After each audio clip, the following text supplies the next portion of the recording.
Oh, yeah, nope, that's not the right button. Hey, that's the right button, but now I'm covered up. Hello, hello. Hey, you can sort of see me. There we go. Alrighty. Good evening, everybody. How are we all doing tonight? Hopefully surprising no one. We are back with more Kingsfield. I had an absolute blast with it yesterday. Was having a hell of a good time.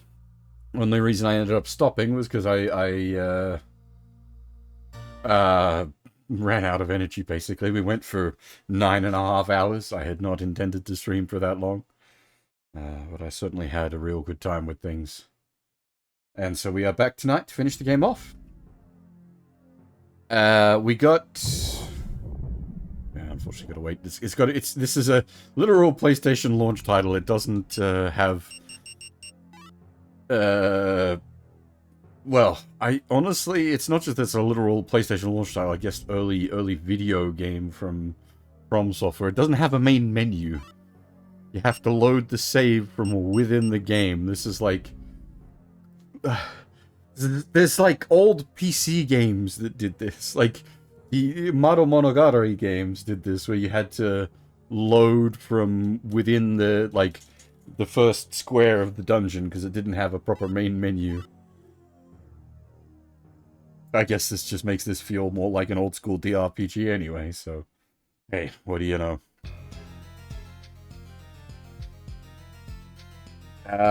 But yeah, we, got our way out to the save point out here in... I don't know, it's like a flesh dungeon going on. We're on floor 4 at the moment. Unfortunately, our map is extremely non-helpful right now. It's especially with this area we just went through. There was two rooms with like 8 branching corridors coming off of each of the rooms. It was very easy to get lost in without a proper like map and sense of direction.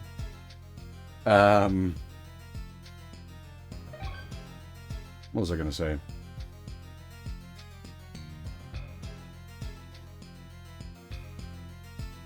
I forget. Oh, that's right. So the Mirror of Truth does actually have a function. It's not just like a key item for quest thingies. If you point the Mirror of Truth at someone, or an enemy type, you'll get fluff text. What's Virgil? A soldier who acts as both aide and bodyguard to Commander Hauser Forrester. I wish I'd known that earlier. It would have been nice to, like, scan all the enemies as we were going through and get the little bits of fluff text. We will scan what we can.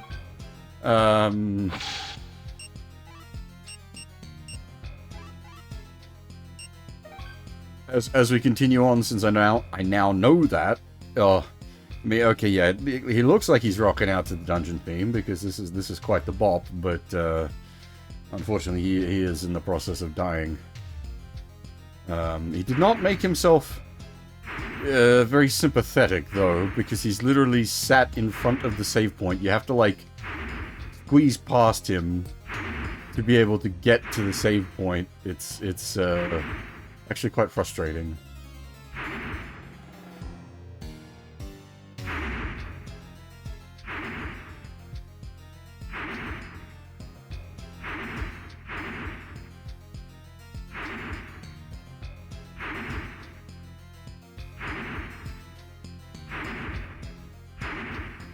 But yeah. Good evening, everybody. Hey, Furf. Hey, Iman. Hey, Phil. How's it going? Hopefully everybody's doing alright today. My plan is to finish the stream out. My plan this stream is to finish the game out.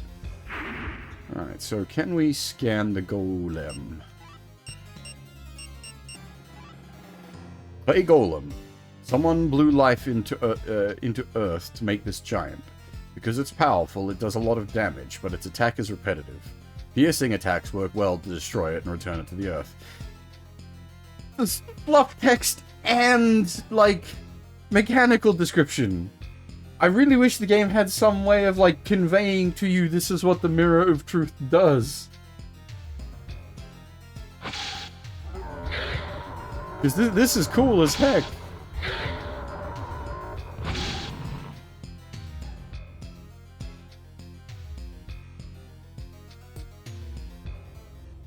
Oh, I think this is, I think this is I mentioned it on the first stream when we found the spooters. This, I think, is the second of the infinite spawning grind rooms.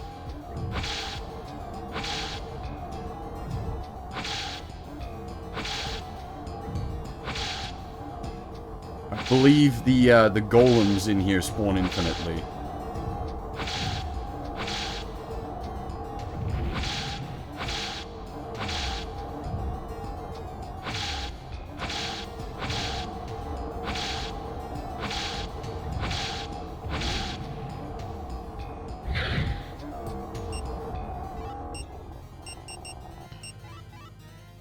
Stone golem.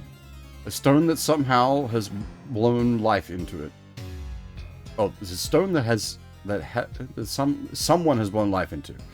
Its powerful and high defense makes it a formidable enemy, although because it is something text over text, we're getting a bit confused here.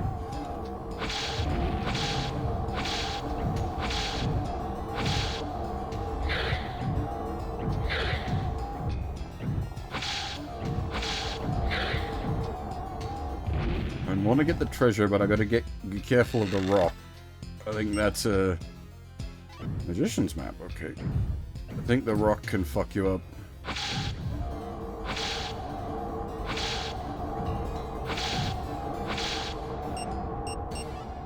We've got 99 medical herbs. We might as well spam use a couple of them.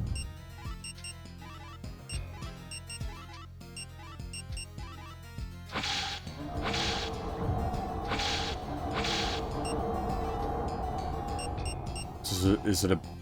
I was about to say, is it a better map? Yes! Holy shit, is that just straight up a complete map? Does that, like, include all the hidden passageways and everything? Holy crap! That fixes our problem. But you can also see now what I meant by that, the area we went through was vastly complicated without any kind of, like, map or proper reference point. It's the sort of the section that's directly above us. That all of them, like, branching off corridors piled on top of each other, all covered in flesh wall texture.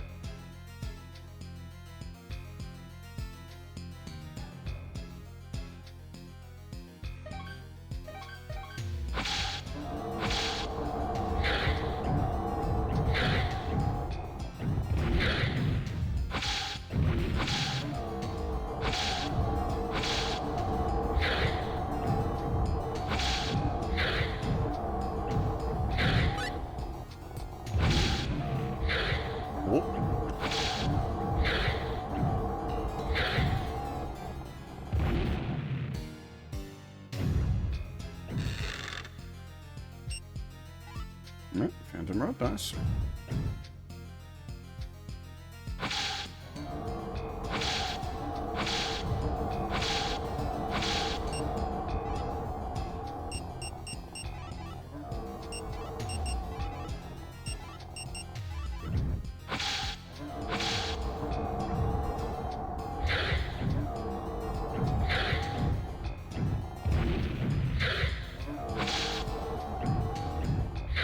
Thankfully, they're so big they kind of get in each other's way.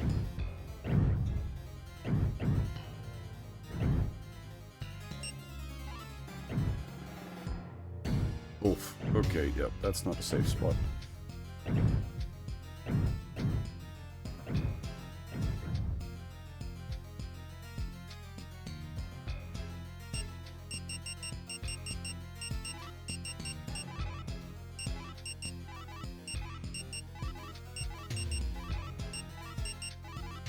I've seen some stuff about this game, And, like, one of the complaints I've seen is, you know, like, the no multi-menuing and the no multi, like, buy.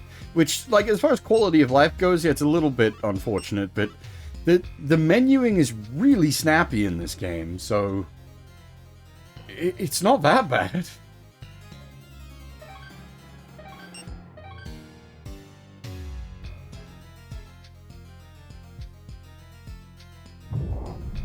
What have we here?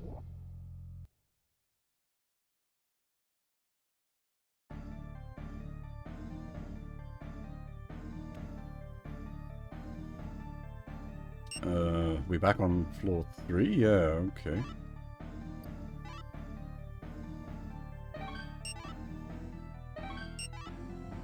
Hang on, I need to engage brain. I think we're behind a locked door? And,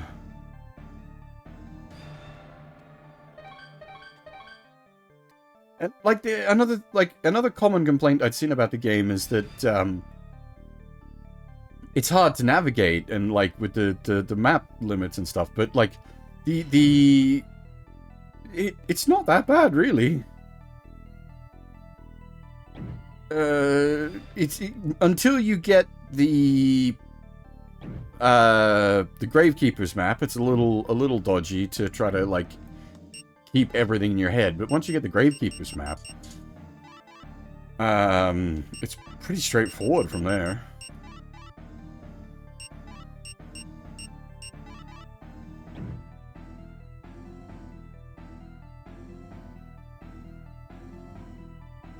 This is why you need to... This is why you need to play games for yourself and make your own, like, judgments.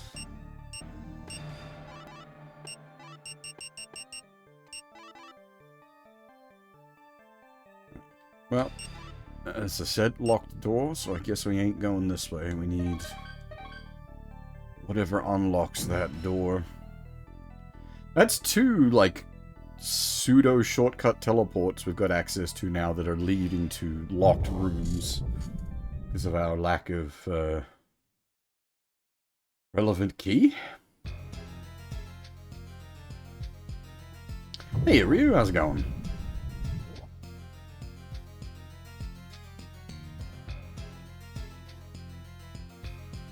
Yeah, so long as this game doesn't, like, absolutely cock up its ending, this will be going on, like, my list of, like, games I am particularly fond of, but can't really recommend to people.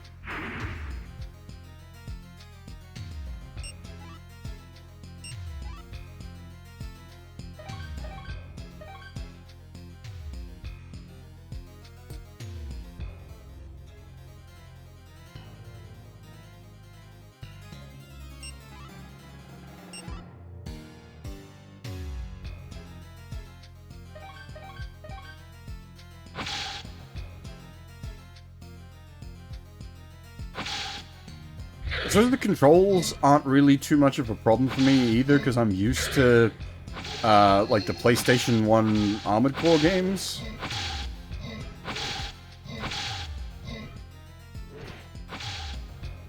It does take some adjusting to, especially getting into, like, the feel of,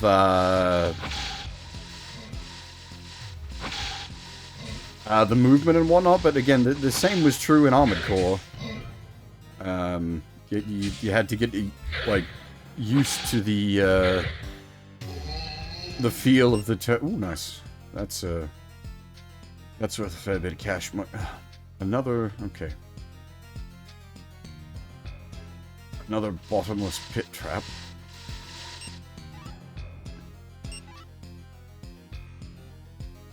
Alright. We ain't going this way for now, then, I guess.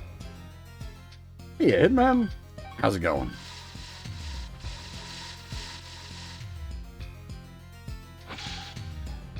Oh, something's on the wall. Many soldiers have died. Yeah, fair enough.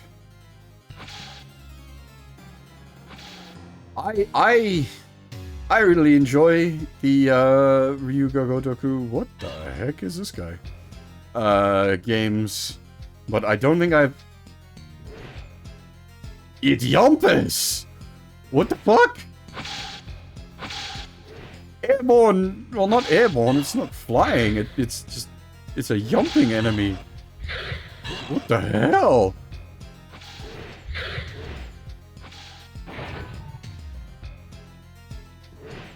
Fucking Kangaroo Knight over here.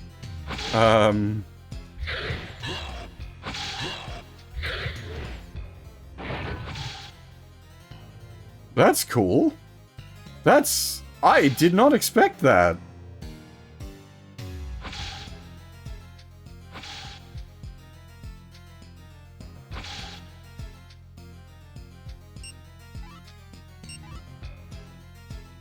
I've completely lost my train of thought because of the jumping enemy. That was really cool. Yeah, Kuro Housings. Oh, right, yes, RGG games. I really enjoy the RGG games, but I've never 100%ed any of them, and I don't think I ever will. That's too much for me.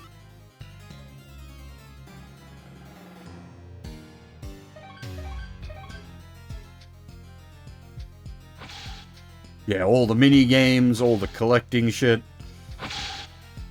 I mean, Judge Eyes, like, if you 100%ed that, like, that means you've done, like, all the kitties and everything else.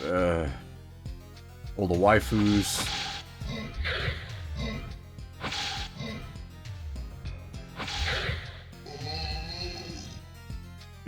That's just too much for me.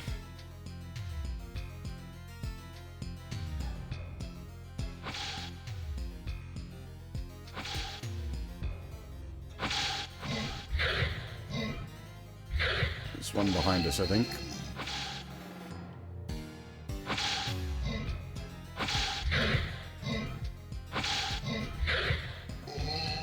As the first of the, like, Judgment, like, Judge Eyes, or the first RGG. Because Judge Eyes I could definitely see being a problem, because it's you're playing as a lawyer, and there's a lot of, like, law terms. And not only that, but it's, like, Japanese law stuff, which is very different from, Western law. Oh, RGG1, what, like Kiwami? Kiwami's a bit more loaded, but, like, RGG1 base is not too bad. I suppose it just depends if you're familiar with all the, like, the Yakuza speak, I suppose would be the stumbling block there.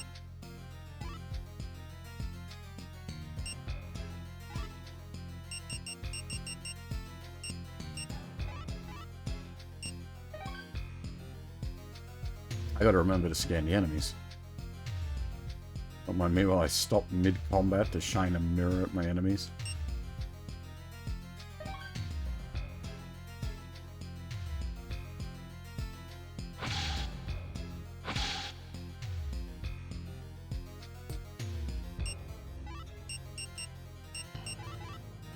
Living statue. Statue that has had life blown into it. It acts as a god.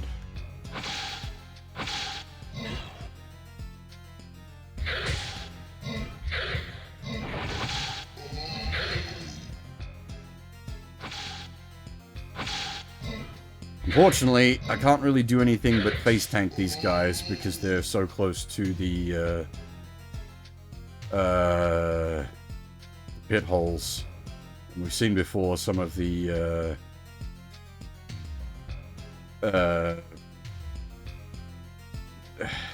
hitboxes on the pit traps can be pretty aggressive. I never did any Python.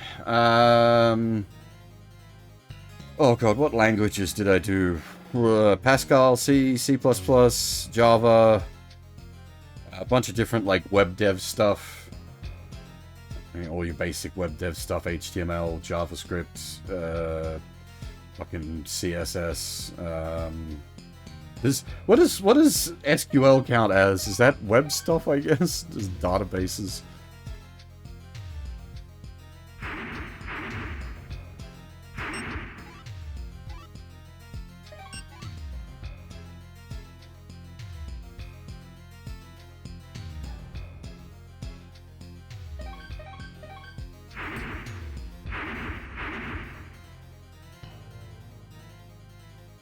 I did R as well, but that's not really a programming language. It sort of is a programming language, but used to do statistical calculations, because that shit gets so fucking complicated it basically needs a whole programming language.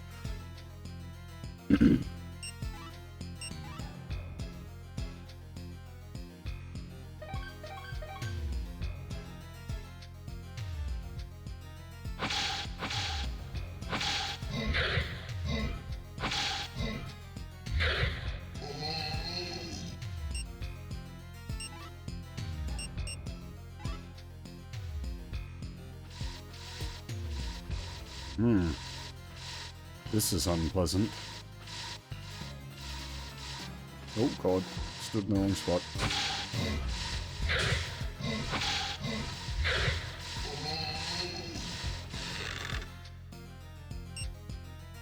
Black Dragon Shield.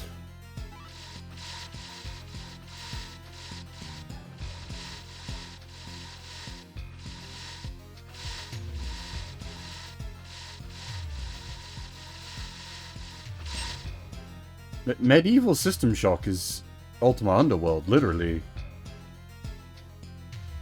It's built on the same game engine.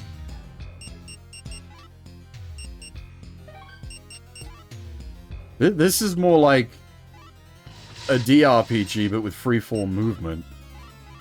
And it goes great. I'm fucking loving it.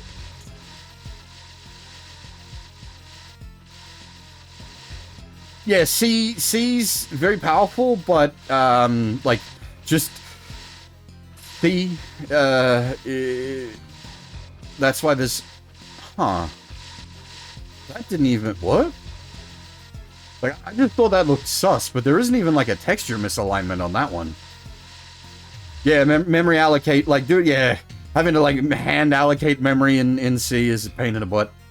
In general, C is a pain in the butt, but there is so much you can do with it. I mean, that's why it's a pain in the butt.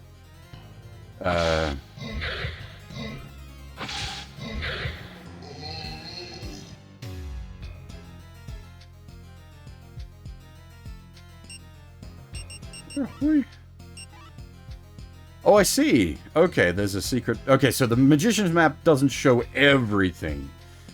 Good to know. Keep that in mind. There are still hidden passageways. The Magician's Map is just much better. Yes, C has no, like, it does not hold your hands at all, and there's a lot you can do with it as a result, but there's a lot to even do the most basic of tasks. There's a lot you've got to do. It's not like baby's first programming language. I mean, obviously back in the day it pretty much was, but that's a different, you know.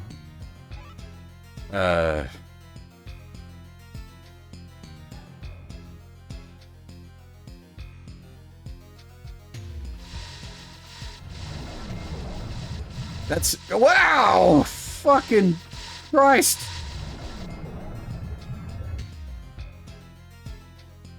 Fuck you, game!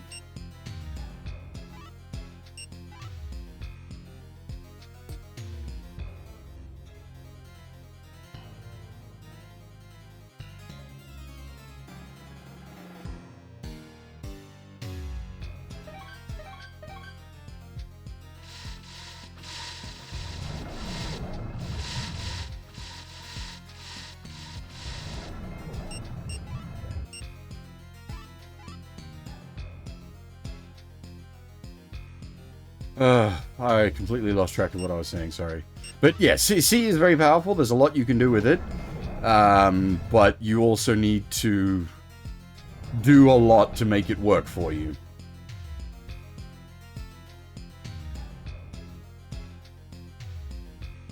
That's why things like C++ and C# exist.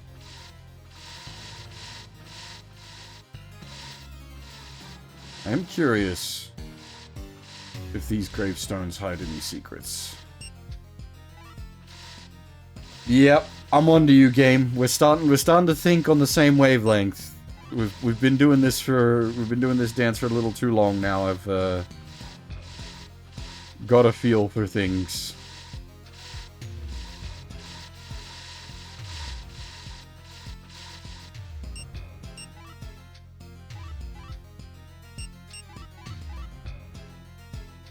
And just using the healing magic because we've got the Tri-Blade, which gives us a passive MP regen, so it's effectively free healing.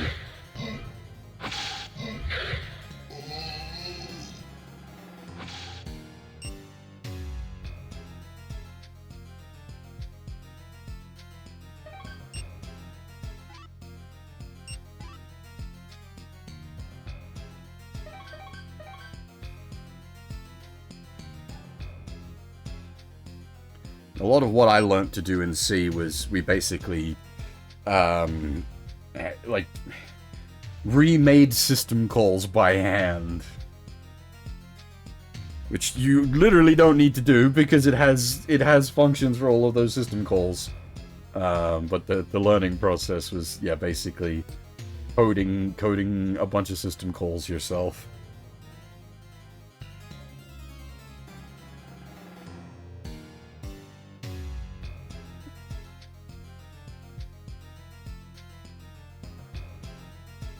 Have you had to work with MIPS? MIPS fucking sucks.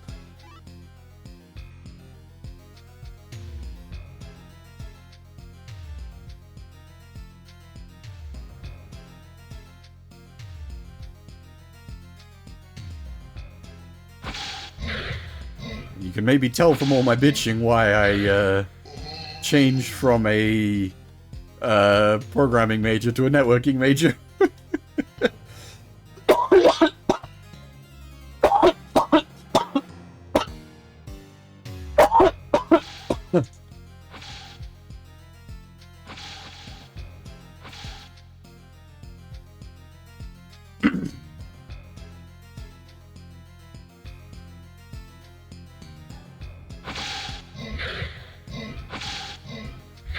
MIPS is, well, we're playing on a PlayStation right now. That was, like, PlayStation games are coded in MIPS.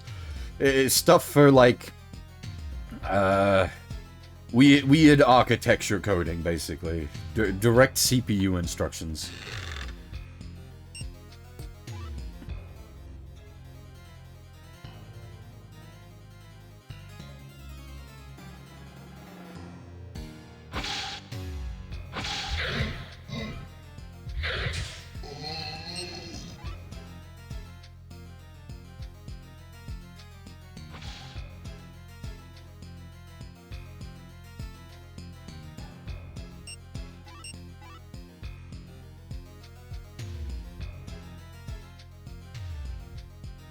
I'm into a lot of aspects of computing.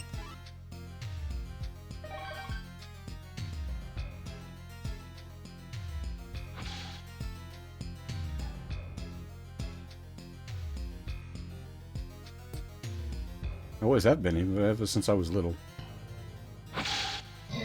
Ooh, a save point.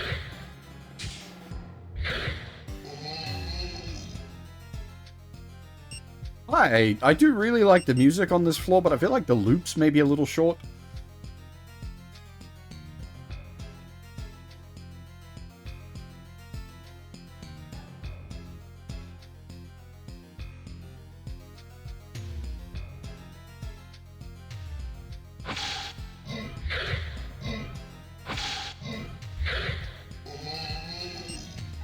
So many axes.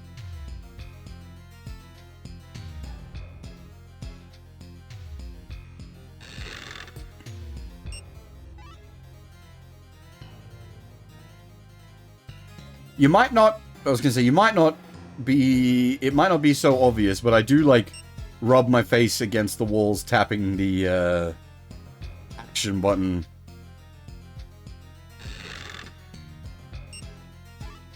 I've been able to sniff out a lot of the hidden walls due to their, like, misaligned textures, but this place in particular, I can't see the seams. Like, I can't, that doesn't visually flag as a hidden wall to me. The only reason, like, it sort of twinged is because it was just an empty room with nothing, and I was like, ah, okay. Yeah, hidden wall. The double hidden wall was just pure luck.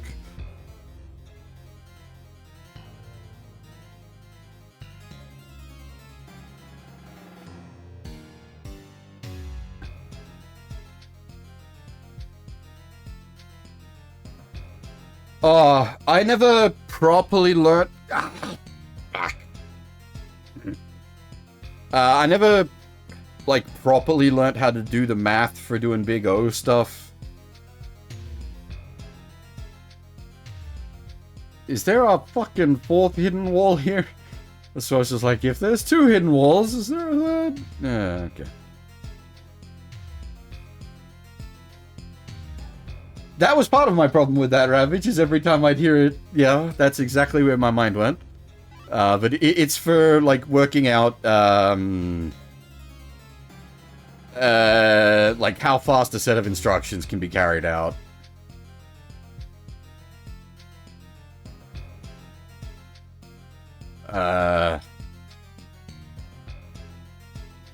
Not a specialty field for me. Again, that was where, like I say again, it's been a long time since I talked about this stuff, but that was definitely where I had the most difficulty in comp sci, was doing the math by hand.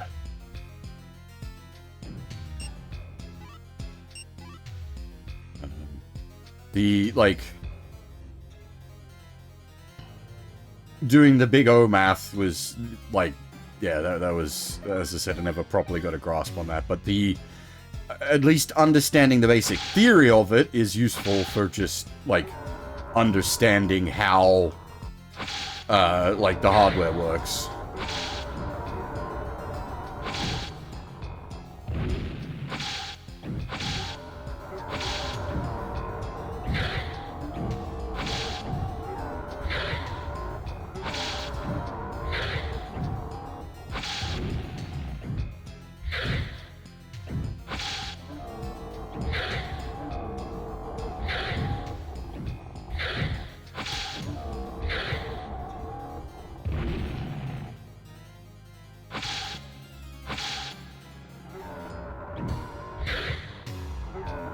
I do like that they have a left and a right punch as well. Okay, we're doing these again, are we? I'm guessing it... Let me check the map. Is it just mirrored? It is... Yep, it is just mirrored. Okay, so we've got these 6 fork rooms again. Alright, but thankfully with a map, it's much easier to go, okay, this is where I have been, this is where I haven't been. We will just explore each of the branches one by one.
Oh, I should probably show off that sword we got. I didn't show it off because I know what it does because of outside sources, but it should have like big numbers on it, but it has a big disadvantage as well. So we're currently 18, 13, 9, and if we equip the Shadow Blade,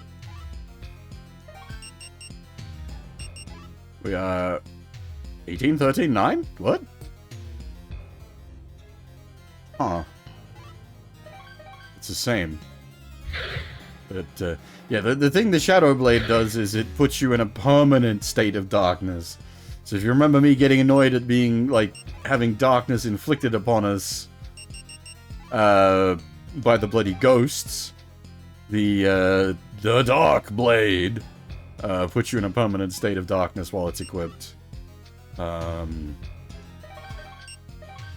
trade-off is it's got high stats, but I'm guessing it's just got the same stats as our Tri-Blade here?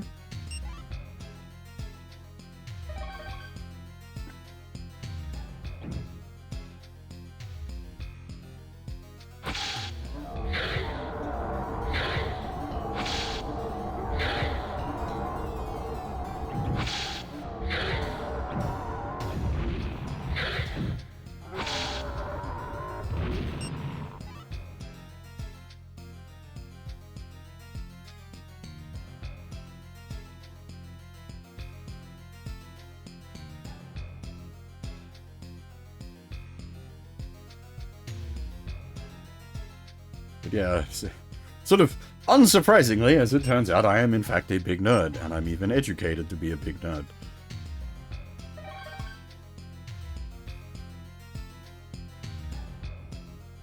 I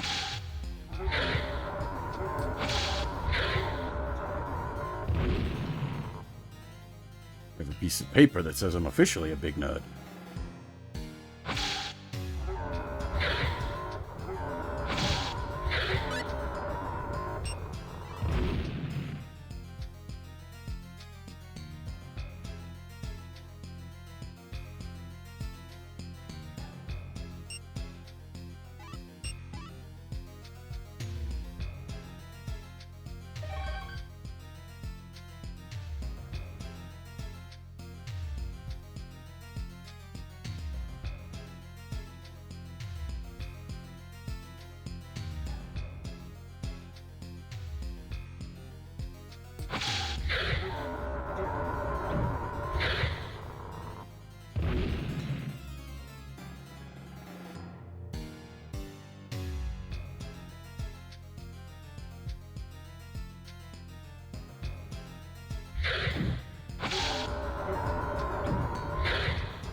I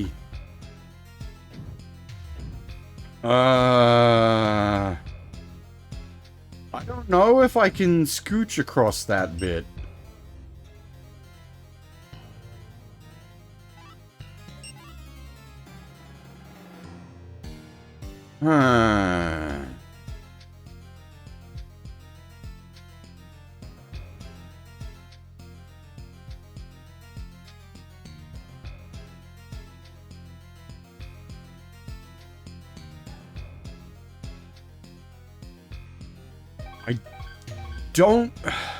That doesn't quite feel one tile wide, as it were. It feels like I'm gonna slip into the bottomless pit.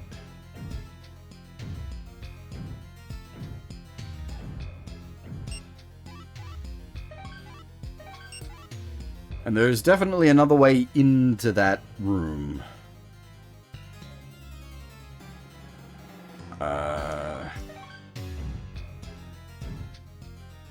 Now, we got plenty of dragon fruit, so we'd just come back to life if we drop down into the pit, but we'd come back to life on floor 1. We'd have to get all the way back up here and then take a long walk to get back in here. I'd rather not do that. Sort of keep a mental note of that room and what's going on.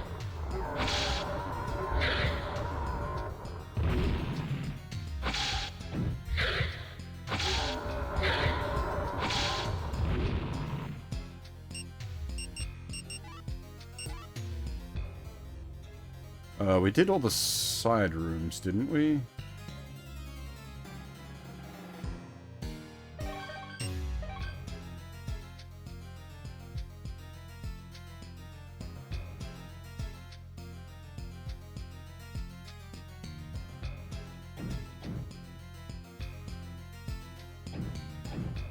I'm just going to assume that needs whatever the final key is. Again, another thing to take note of.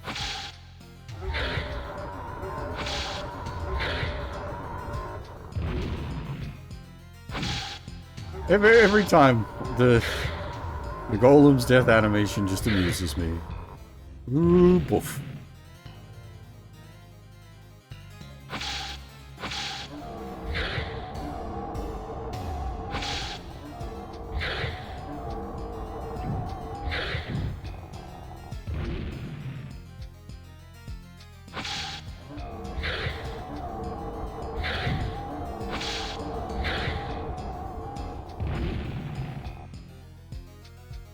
Didn't even drop any coins.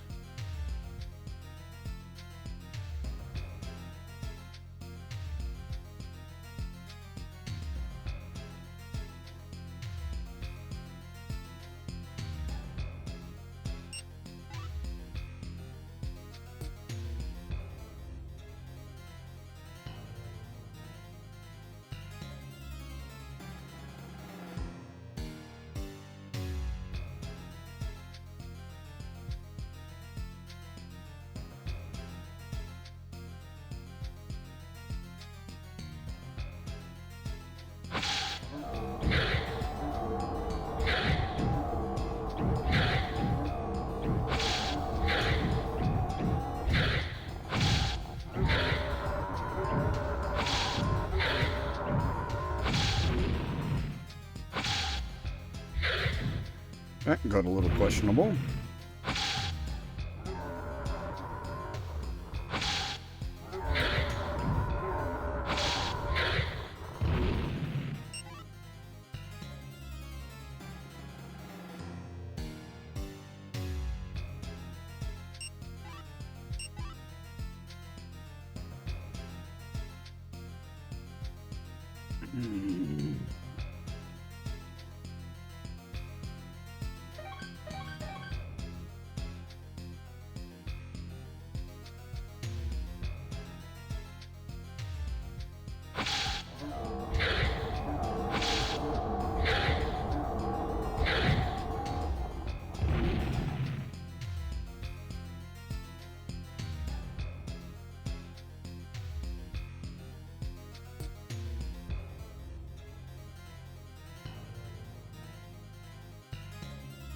Yeah, so that's what I mean. Like, you look at these and they look like they could be like half a tile wide. Yeah, that's, you're taking the trap damage, which is why I'm not even like attempting to try and shenanigans pit trap.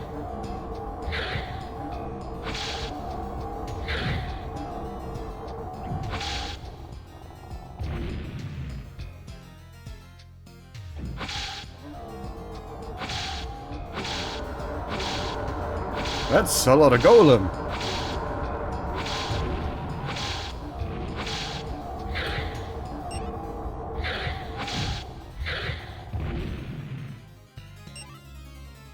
Holy shit. That's a lot of golem indeed. Alright, is this... So we got another... Bloody poison. Yeah, we got another 8-way chamber. Okay.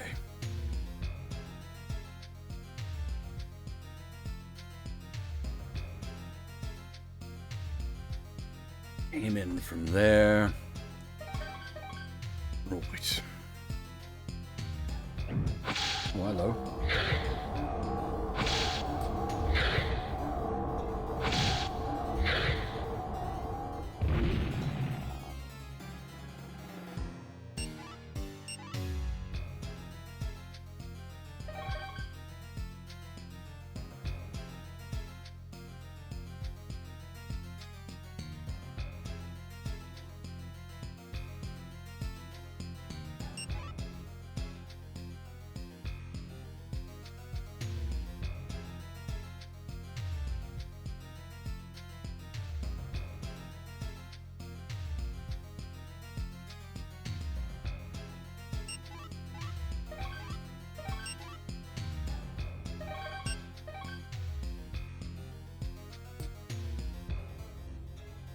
Thankfully.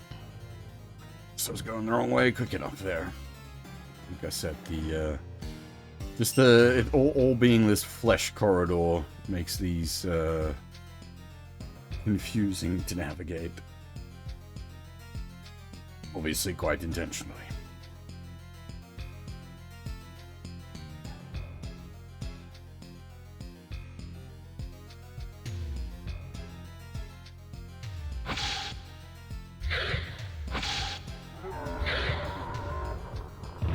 There I go saying obviously again. I gotta stop doing that. But in this case, I think at least the obviously is pretty appropriate. Clearly the design and layout of this, with the repeating textures and the 8 branching pathways, is meant to be somewhat disorienting.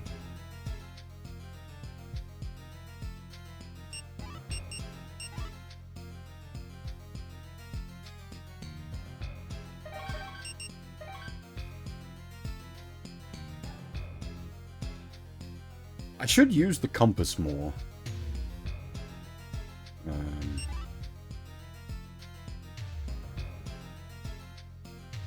Like I have been using the compass when I'm doing like long distance and I need to lock in a few direction changes for like a long distance run. But usually when I've just been doing like short distance stuff, I'm just doing sort of waypoint navigation or landmark navigation, but there isn't really much in the way of landmarks to navigate with when everything is flesh corridor.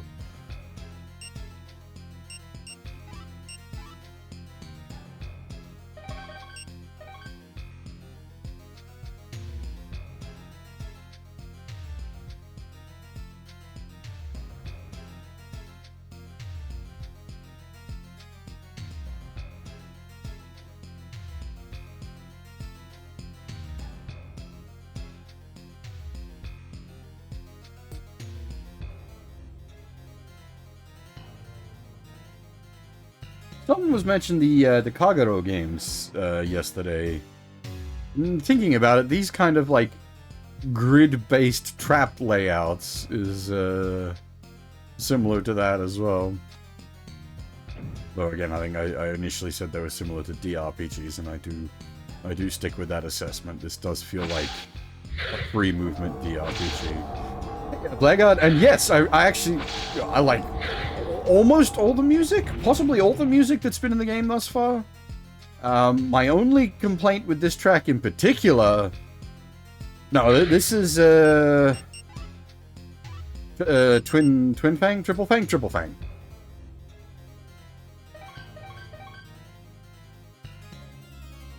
My only complaint with this track is the loop is quite short. It's an absolute... Oh, that's my magic. I got the wind cutter. But the Triple Fang gives us passive MP regen, which is just absolutely busted. So I've been using magic a lot more heavily now as just a random combat trick, because the magic causes stagger. So you could use the magic to put them into a stagger state, run in and whop them with the sword.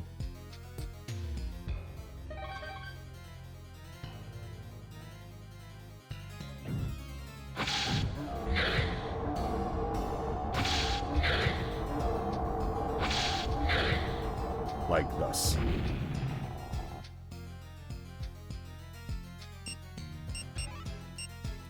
Yeah, Sion, how's it going?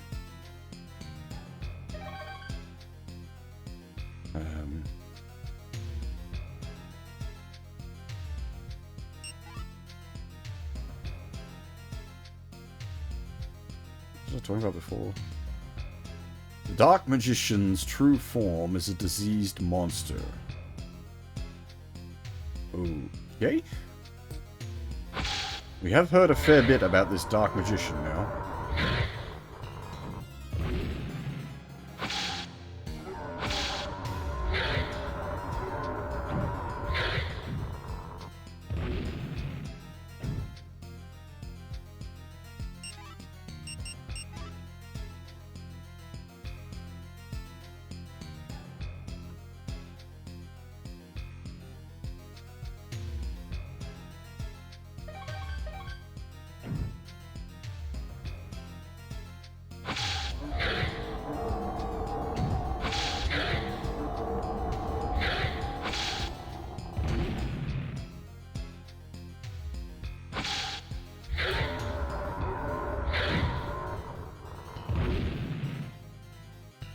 Dead end?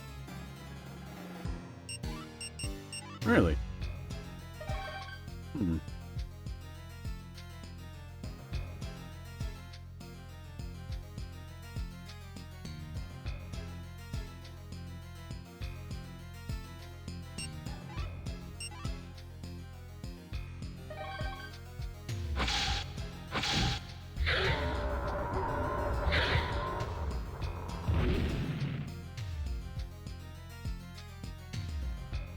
Dizzy on wake up is a little concerning. You okay?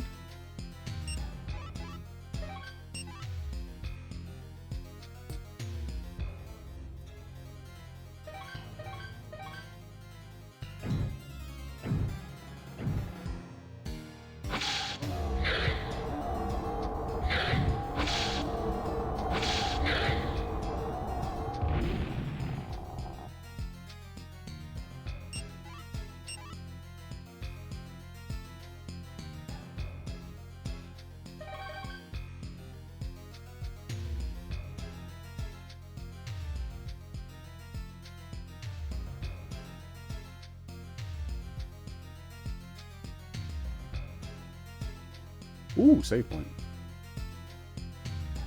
Oh, yeah, fair enough.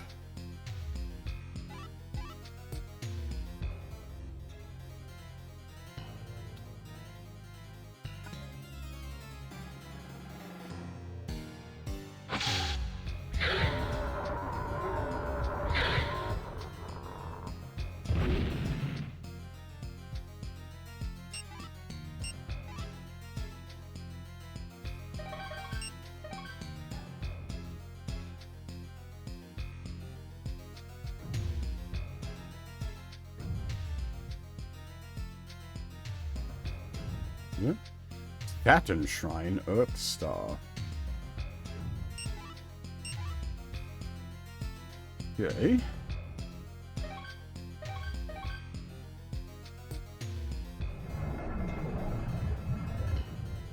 Oh, what's all the buttons on the floor? Is that just a fun, like, floor texture, or is that dangerous?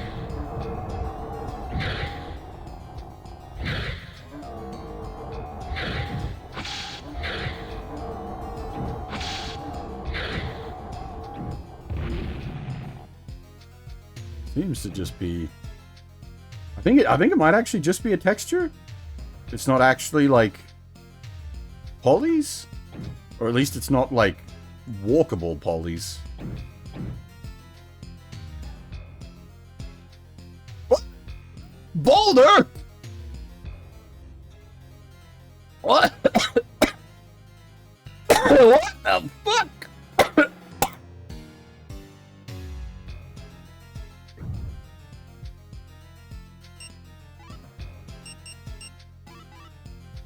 Gold Golem.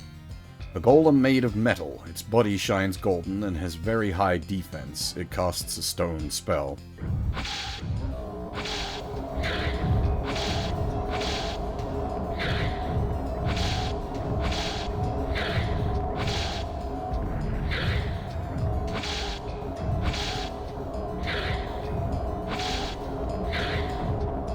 Thankfully,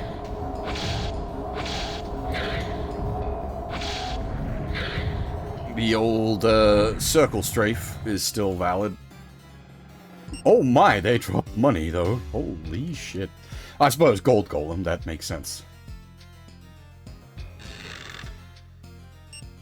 Ah, there we go. That's probably gonna unlock most of the things we've been struggling with. Well, struggling, quote unquote.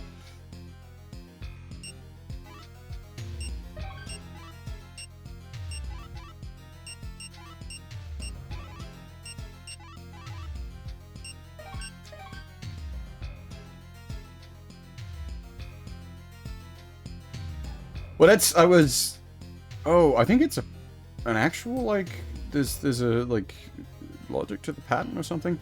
I was thinking, of course, me.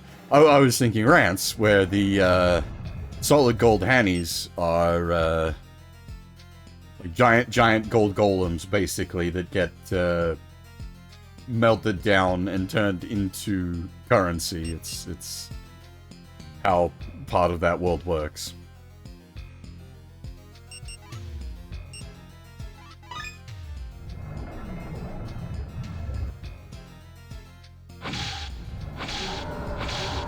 There's actually a really fun sequence in Rants 2 where you fight one. And because they're huge, you start fighting it at, like, the base of it, and then you slowly chop it down until you're at its head. It's actually a really cool fight. Rants 2 has a few moments like that that are surprisingly creative, considering the system limitations they were working with. All my men are dead. I'm going to guess that's final words from the commander.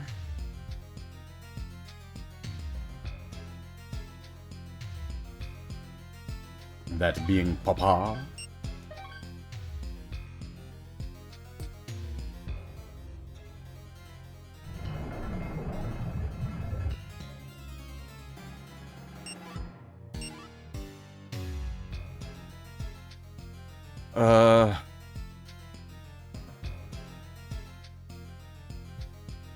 I think we just head south for a moment.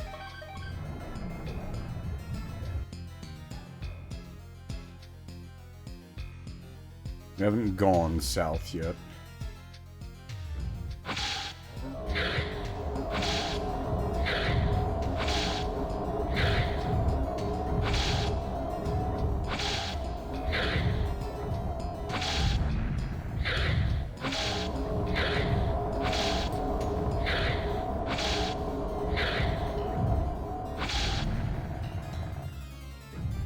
I do appreciate that, like, the gold golems drop a considerable amount of gold. It is basically pointless at this point.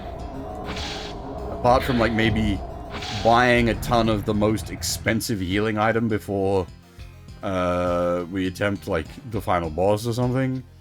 But we've got all the like, purchasable equipment.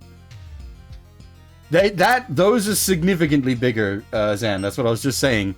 What we're just killing there is gold golems. So logically, gold golems drop large quantities of gold. That is the item we need. The feather boots. Again, lacking an in-game description is quite unfortunate, but these allow you, as far as I'm aware, to scooch over the one-tile-wide instant death pits. This game literally has the Moonlight Sword. This is where it originated from.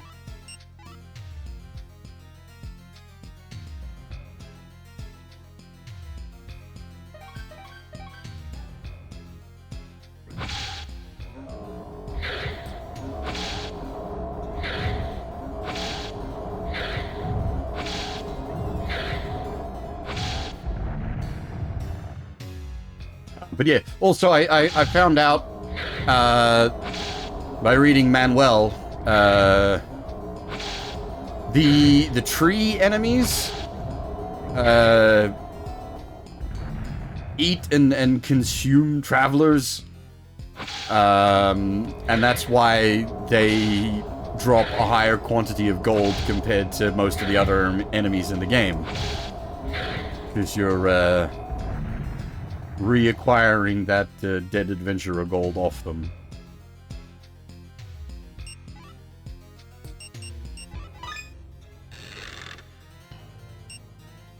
Hey, some Verdite, nice.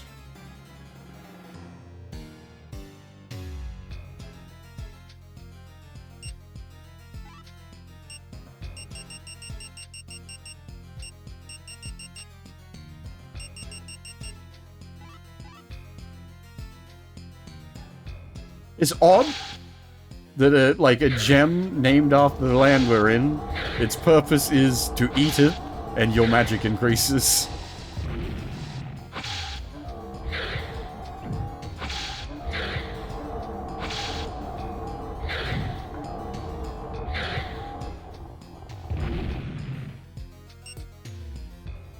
Sword Master? Isn't that the... Hang on.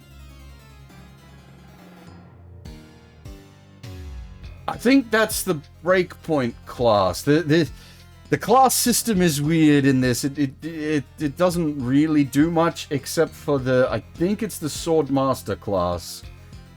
When you get to Sword Master, you can then use the... certain swords have a magic attack. Being the Sword Master class allows you to use that magic attack.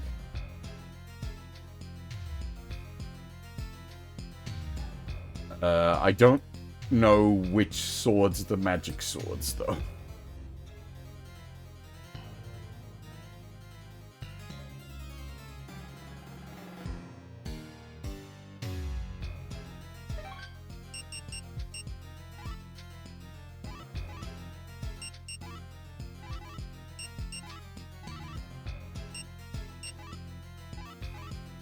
So the Moonlight Greatsword is a special case. It requires even more than Swordmaster.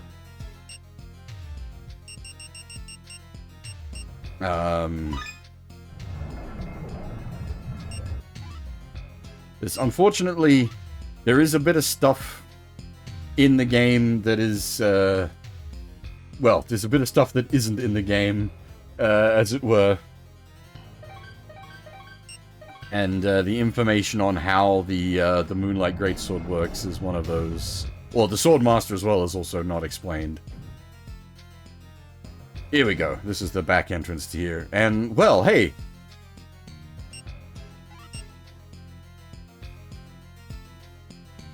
I know it's not called the Moonlight Greatsword quite yet.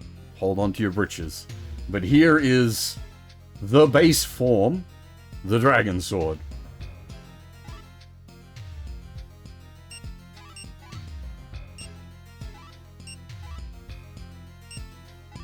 Ah, we've got max herbage.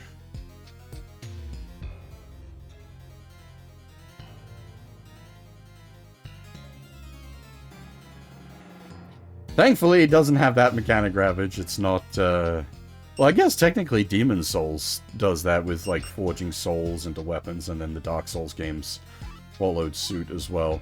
I think the Dragon Sword itself isn't actually that great, because this is not its final form. Let me just check. What are we currently? 20, 12, 9... Oh, that's defense, sorry. 7, 3, 4.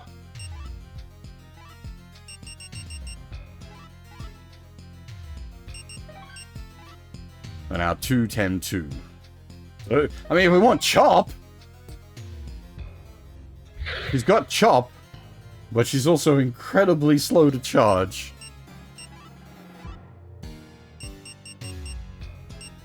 Actually, that means I checked the wrong numbers when I was checking the... Okay, yes. Sorry, I checked the wrong numbers when I was checking the Darkness Blade. The stats on the Darkness Blade are indeed absolutely fucking ridiculous. It is obscenely strong. But, yeah, the side effect is you're permanently in darkness, so you can't see shit, Captain. And the problem is the Triple Fang has that passive MP regen. It is just, like, how do you beat passive MP regen?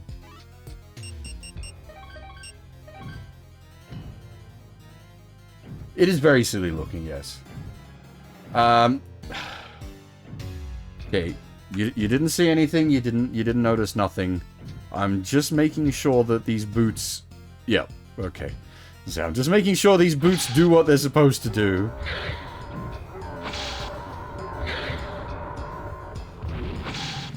Which is allow you to scoot the pitfall traps.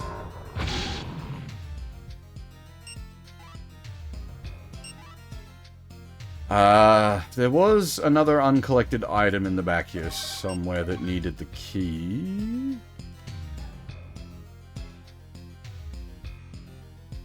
We probably aren't going to try to go and get every item. I think it also allows us to... Okay, no, it doesn't allow us to scoot those. Never mind. It does allow us to scoot the insta-death.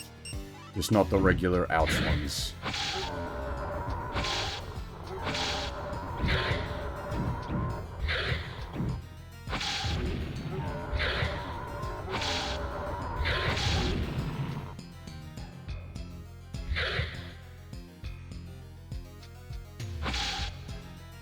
The other thing with the sword magic is there's a particular timing to the input for it, so even if you know which swords do the sword magic, you've still got to be able to do the actual input for it.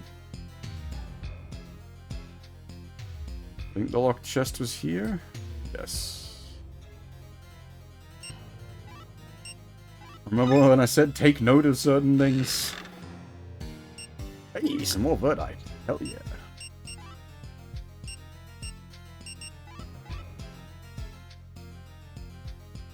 That's super useful, actually, because we do need a, we need a magic stat at a certain rank to be able to wield the Moonlight Greatsword properly. Which, again, things people will be all familiar with from the later of the Soulsborne games, but it all started here.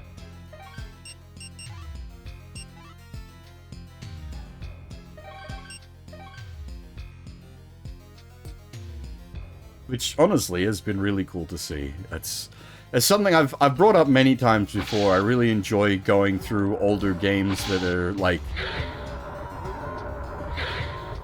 where things began, where things came from, that sort of stuff is super interesting to me. It helps if I also then find the game particularly compelling.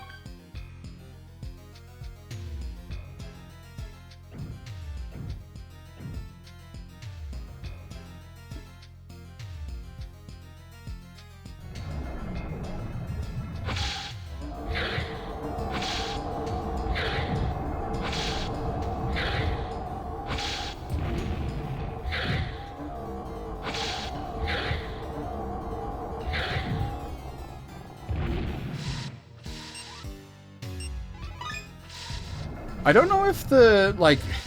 Ow! Fucker! Lost. First time this floor's pulled that trap either.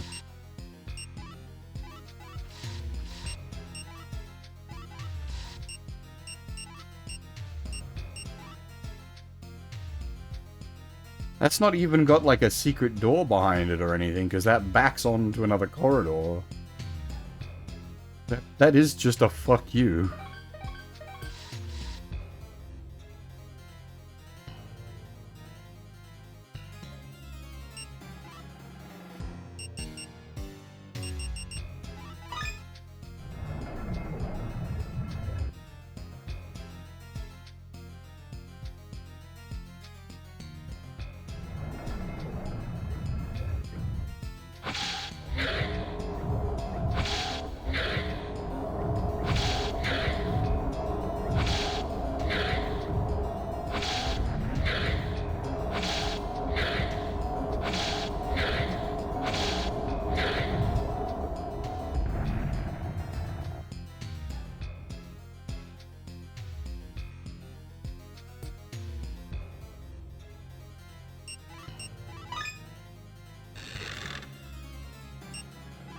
Ooh, more Verdite. I guess the game does know that you need a certain amount of magic stat to be able to do the thing at the end of the game, so it wants to help you along a bit. I appreciate that.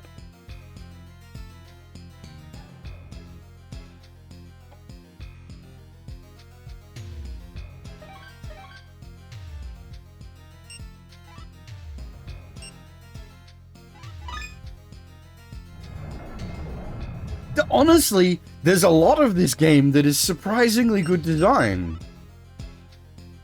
Like, considering...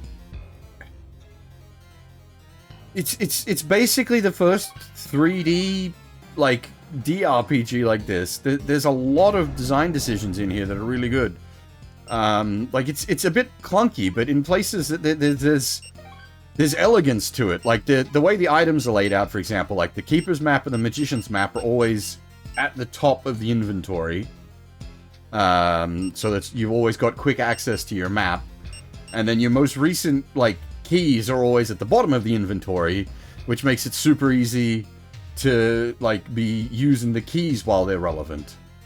It just, like...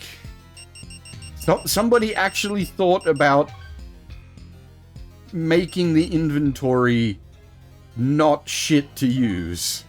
And like just the menuing in general is really quick as well. Like you're in and out of the menu instantly. There's no load times. Like it just boom and you're off.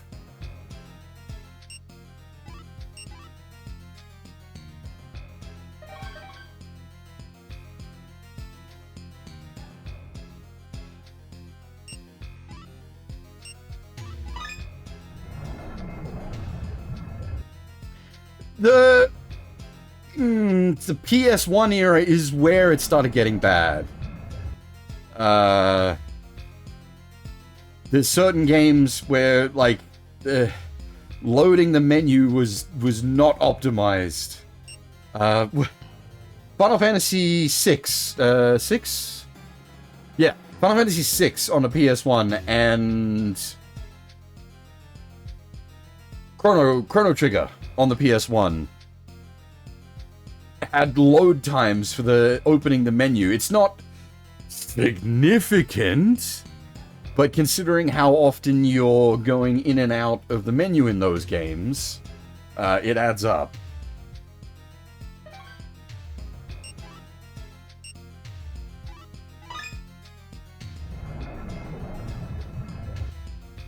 And you had really interesting shit like Chrono Cross. The menus were rendered at 600 by 400, whereas the game itself was rendered at 200 by 300. So when you went into the main menu, it was actually running at a higher resolution, which is why it has all the the really high fidelity character art. What? 600 by 400 high fidelity character art.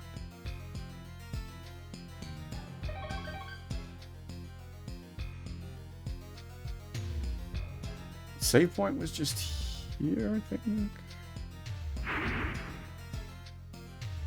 He's still slowly dying. This is the worst save point to try to use, actually, now that I think about it. This was unwise of me. I don't know what they were thinking with this. This is definitely like a design fuck-up. They positioned the dying bloke such that you basically can't get to the cross.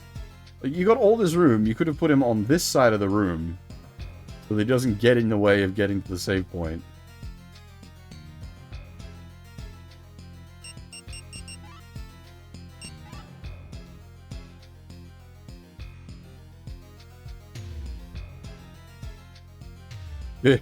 The reason it's a bit frustrating there is because that save point is the first save point that's available on the 4th floor. And getting to that, it's actually like a big moment of relief, because you've had to go through 2 of those 8-way, flesh rooms, which,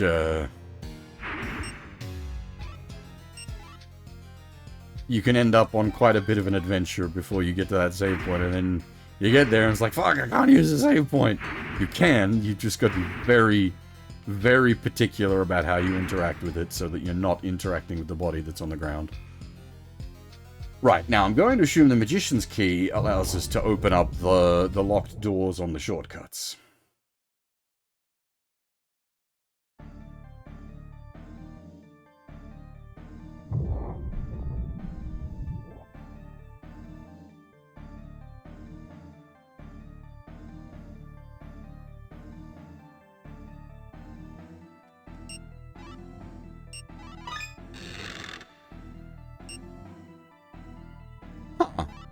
Oh, okay, that's fair.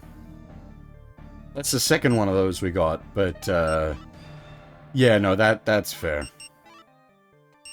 Because the first one we got was pretty deep in a, a hidden section. This one, much more reasonable to get to, so it's just there in case you didn't find it earlier in the hidden section. Almost like good game design or something. Fuck.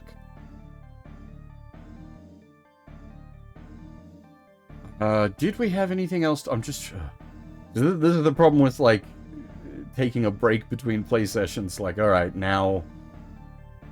Was there locked doors, now that we've got the Magician's Key, that I can go and unlock? And there definitely have been some, but...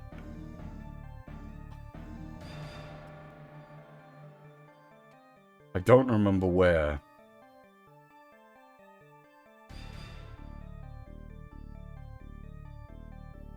I think for the moment, I want to go back up to floor 4 and check some... There's another thing I want to check before I start, like, doing some re-delves. We've also got the hover boots now, so we can get past pit trap stuff. Ha! Welcome, Half. How's it going? We've been making pretty good progress on the 4th floor. We've acquired the Magician's Key and the Magician's Map. The Magician's Key has been opening up a bunch of extra treasure chests and doors for us, and the Magician's Map is giving us a much more detailed map. For point of comparison, here's the Keeper's Map of Floor 4, and here's the Magician's Map of Floor 4. The Keeper's Map of Floor 4 is basically useless.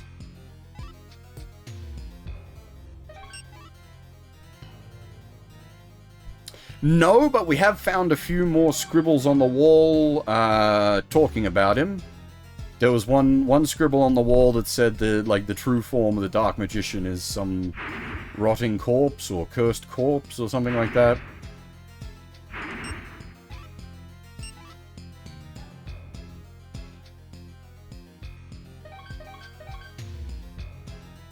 The game is definitely hyping up the Dark Magician. We've got a fair bit of information about him across the course of things.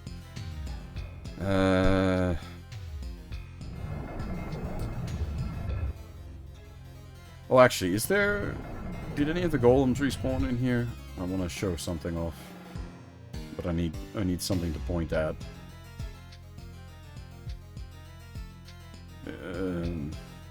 Nope, I've killed everything, and they haven't come back. Actually, we haven't hit the... Where does this lead? We haven't hit this teleporter. Is this to floor 5?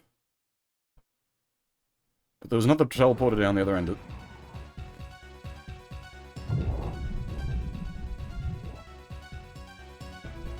What the hell?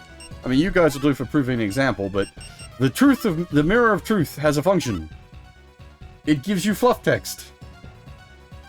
If you use it while facing an enemy, you get enemy fluff text. If you use it while facing an NPC, you get NPC fluff text. Death Fighter, the armor of a soldier who was killed by a Black Knight. It uses a sword to attack anyone nearby with a nimble movement. Because it's armor, its defense is high.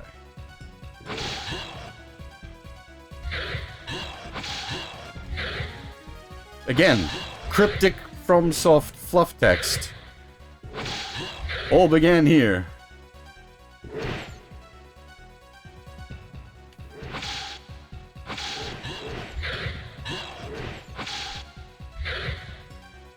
Oh. They glitch each other out?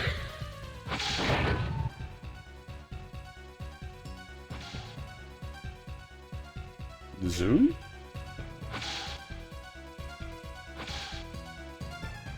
I don't know what you mean, sorry.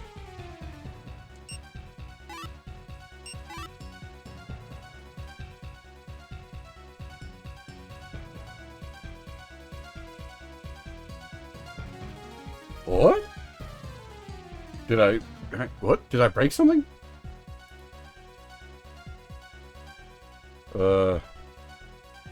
It looks fine on my preview window.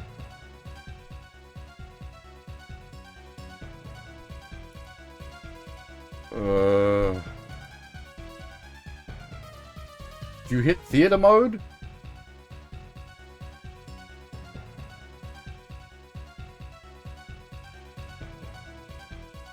Yeah, no, that's weird. You are losing a whole bunch of the screen. I don't know why. Very strange.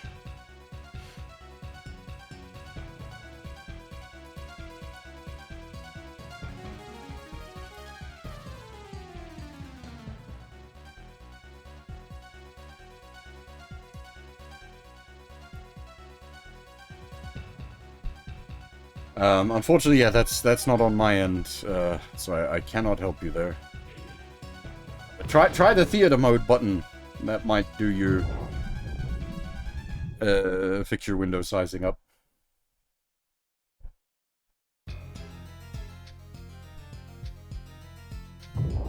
Right, so there was a teleporter. There was another teleporter right down the other end of this corridor, so I want to check that as well. We'll put a pin in floor 5. We know where it is. We can get there. Got other things to check first. This teleporter. Where does it send us?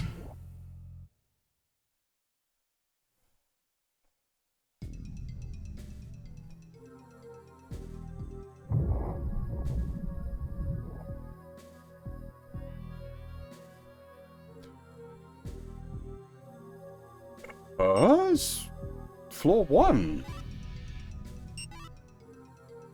Interesting. Okay.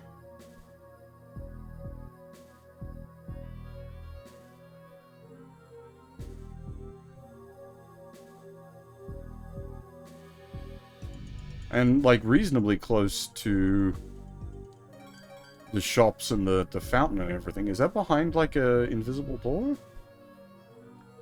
Or was that the skeleton door? Which locked chest? Like, there's many. We have the magician's key now, so there's probably a lot of locked chests. Oh! Twin dragon ring. What's that about? Not going to tell us, is it? Nope. Alright, hang on.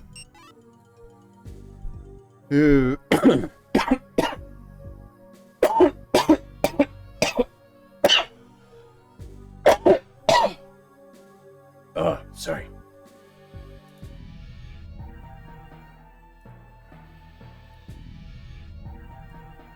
I'm going to take a screenshot of our stats page and then equip the twin dragon ring and see if I can spot any particular differences. Okay, there's a difference. It gives 8 magic.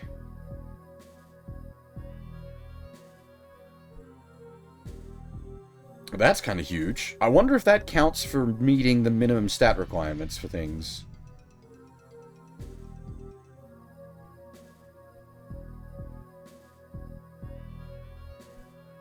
But we've lost... we've lost a bunch of flame defense. It seems like the wind ring was giving us 7 flame defense. We're not really fighting things that are spitting mixtapes at the moment, so we can go without the flame defense for now.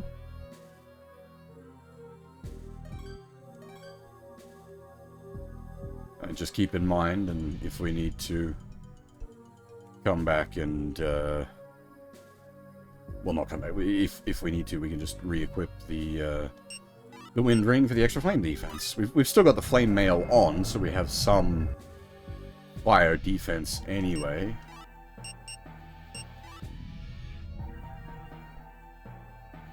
Where are we? It's been so long since I was back on level 1. I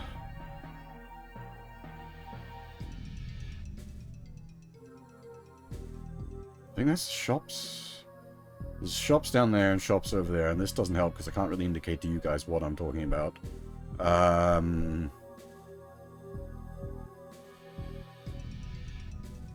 Do we need to go shopping? Not really. Might as well.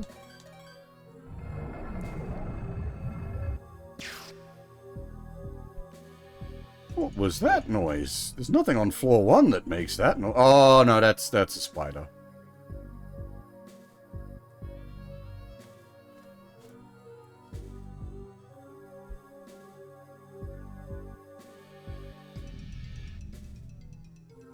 I've been very paranoid about floor 1 ever since the music changed. I don't know what that means.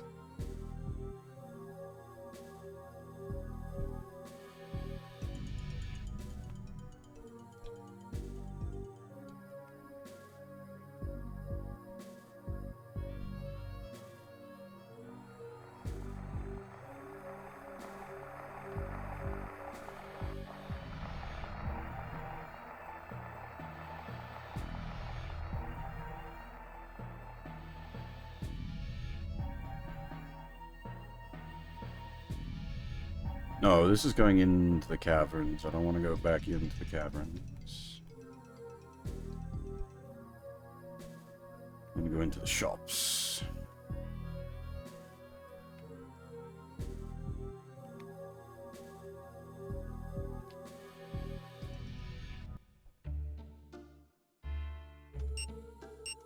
Alright, we can sell off a bunch of the junk we've picked up. Not that we particularly need the money, but we might as well. I'm going to hold on to all my sword-type weapons. Just in case they,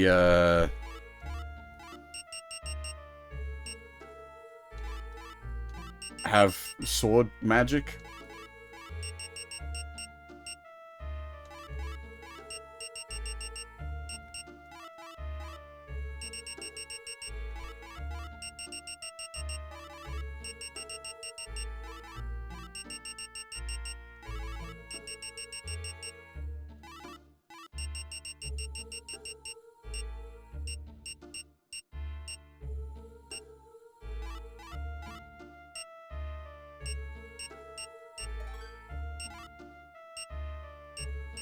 Actually, the other guy has a sword that we don't have. So I think I will take a trip out to him. It's not a... Oh, we can hit the NPCs with the Mirror of Truth. Wilfred Light, a merchant coming from the affluent Light clan. He participated in previous maneuvers as supply master in charge of combat goods, then decided to remain in the graveyard and open a shop.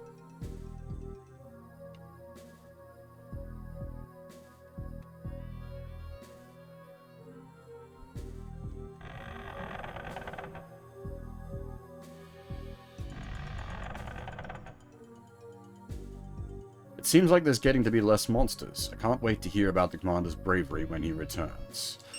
Yeah, I got bad news about that.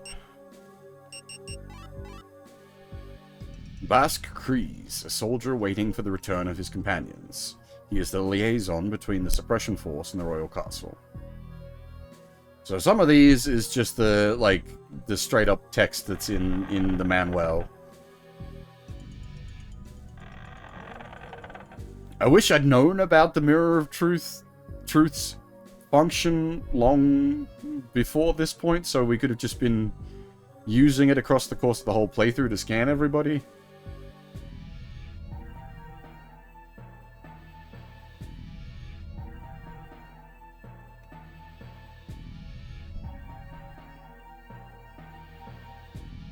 I like me some fluff text.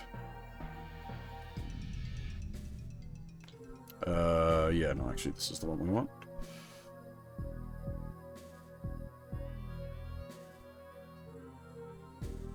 Actually, this should be maybe Snake and Spider back here. We can give them a scan as we go through. There's no, like, in-game compendium or anything like that that's tracking this. It's purely just something you can do. Viper, big snake. Its thrusting bite is hard to avoid. Though it does little damage, it is poisonous. A poisonous snake. Well, that's another King's game. Quest instead of field.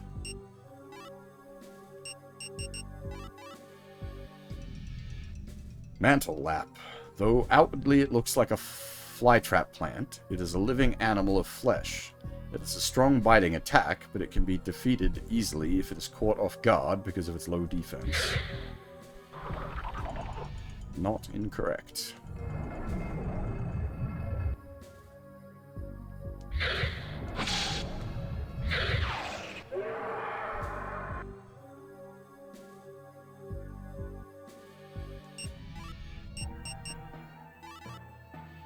Hedge spider. A spider that has become huge. It has the habit of collecting shiny things from around the graveyard. I think I've said a bunch of times, I really like the death noise of the snakes, not the spiders are fine too, but the snake's death noise is makes them sound like a fucking kaiju.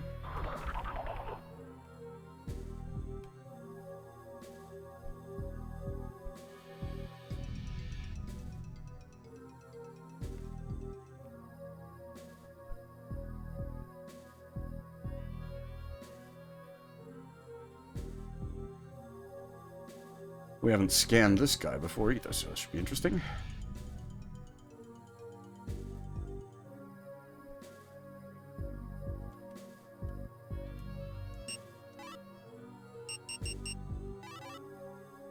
Gil Bacchus, a merchant. He does business to hide the fact that he's an ex-thief. Well, yeah, it just tells us what's going on with him.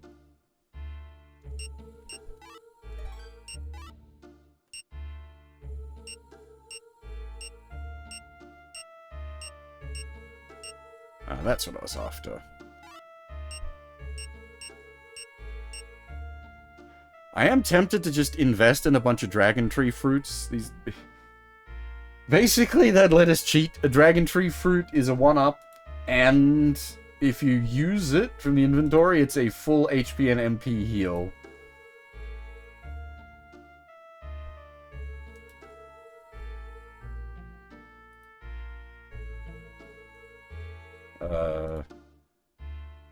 Yeah, it's basically a huge manatee. There's a reason they're so expensive.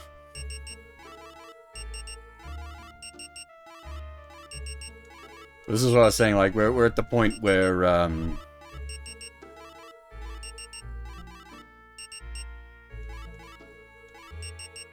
we've got so much money we can actually afford to buy it. To be fair, we haven't been able to really buy them up until now. We bought one early game for a quest, and it fucking bankrupted us.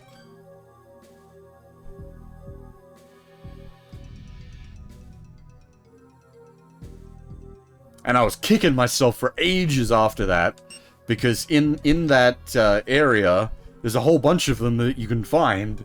So if I'd just taken the time to look around instead of going and buying one and giving it to the NPC, we could have found many of them for free, and that would have solved the quest as well. It doesn't seem like much at this point, 1600 or whatever, but like at the point of the game we were at, 1600 was a lot.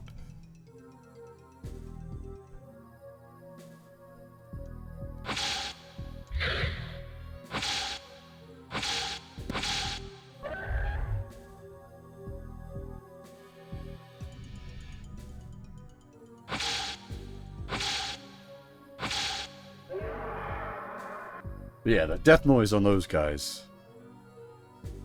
I quite like. It's very, very aggressive death noise.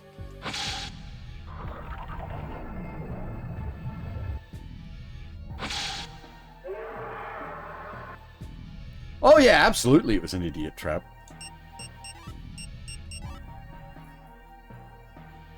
I'm not complaining about that fact, I'm kicking myself for being stupid. We'll go scan the priest and the god as well while we're here.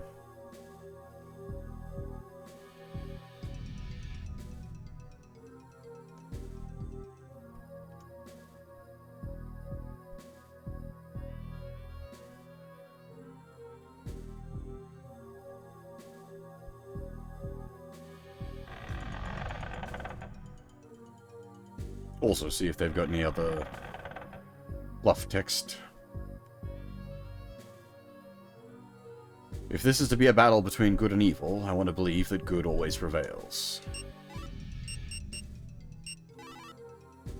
Judas Cross, a priest. He practices his faith quietly in the graveyard because of oppression from the king.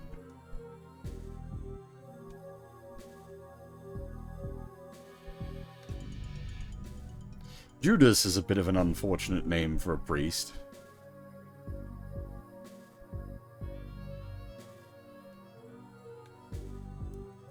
Oops. I've worked as a groundskeeper for a long time, but caves and rooms were made that I didn't know about. I've learned a lot about the places I've never been with the map the king gave me. Ozzy Ranval. He's the caretaker in charge of the graveyard. He learned fencing from Hauser Forrester. That being our papa, the commander of the guard.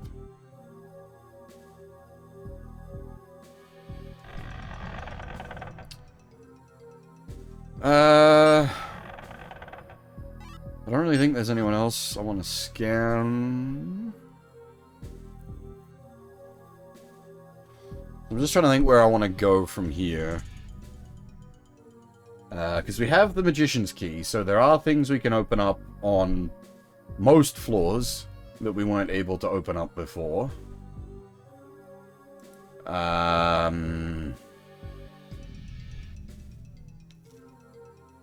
Oh, hang on.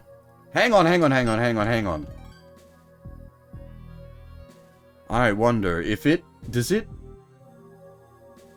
Does the Magician's Key open what is effectively the first chest in the game? It wasn't the first chest we came across because we did Hidden Wall Mr. Skellington, so we got the chest with the wooden shield in it. But this is the first chest you come across if you don't know about hidden walls. That was the answer. Hey, some Verdite. Nice.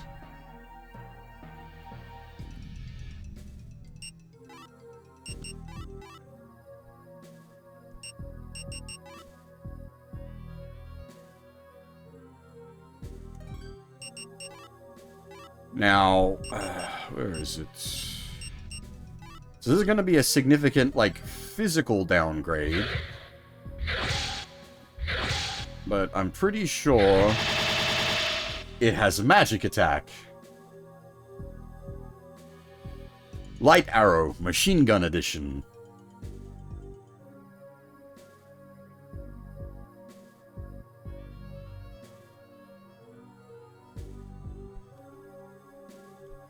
The trade-off is it doesn't have passive MP restoration on it.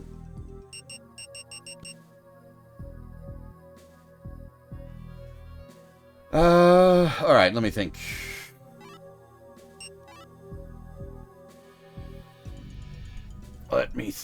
Was there anything else locked on this floor? There probably is, but I can't remember. It's been so long since we've done... Like, floor 1 to me, most of it I've sort of dumped out of my memory, and I've just memorized the quickest ways to get to all the shops and the teleporters. But, like, extra details, like a couple of locked chests, that wasn't loaded into the brain.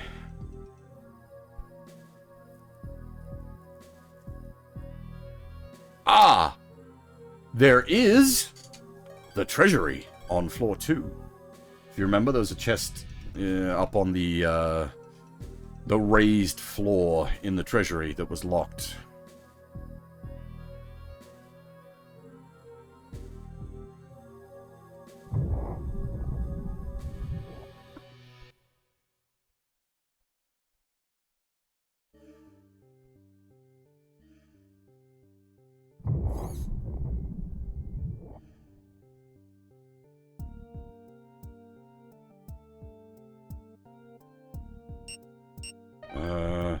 No, hang on, that's not the right way. Treasury is...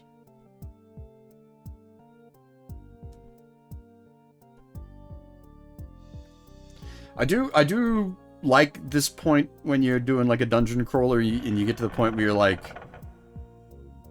You've spent enough time in the dungeon that you understand... Or you just, you know where things is, like the layout makes sense. It's another one of those, like, points of progression in DRPGs that I like, where you're... Again, it comes down to, like, player knowledge is a very important thing. It's not just pure mechanical stuff. It's like, you have spent enough time in this dungeon now, you just know the layout of it. And so you can navigate it more effectively as a result. Skull armor?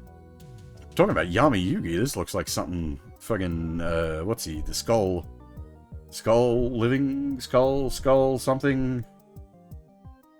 Oh, shit, what's it?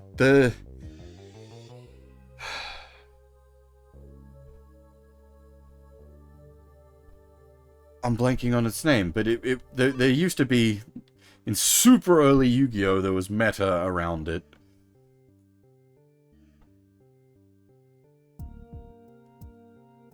Summon Skull, that's the one. Summon Skull Beatdown was a very, very early deck archetype.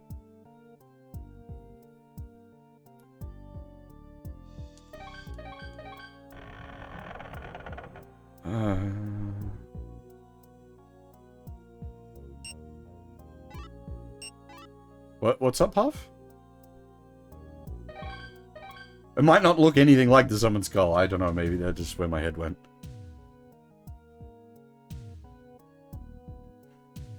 But my guess with it being like Demon Skull armor, is that it's gonna be another one of those that's it got a big negative to it. Oh, fucking give me a second. Yeah, no, I don't think I'm mad here. It's got like the color scheme's right, the pauldrons are roughly right. Like it's, yeah. I'm not crazy, I swear.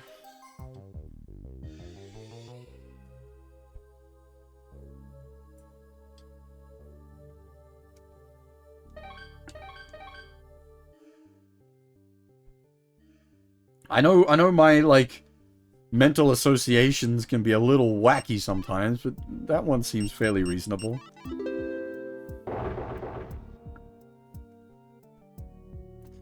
I think these were locked.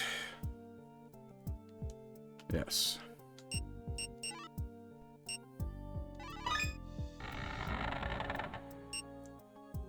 I'll take more.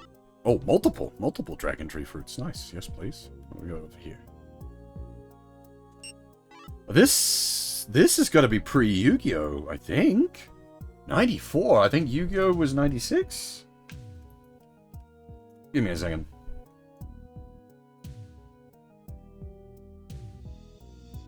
Yeah, 96.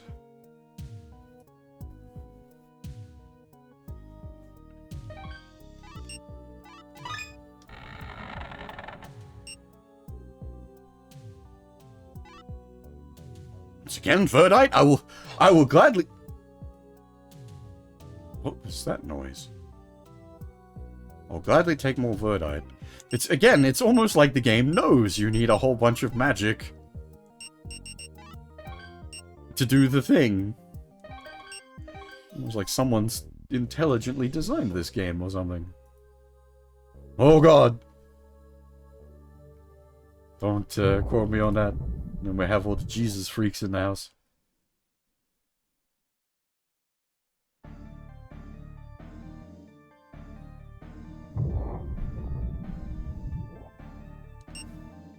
Actually, don't know. We don't know enough about the fluff. Whether the shrine to the dragon was like an act of a god, or if it was people.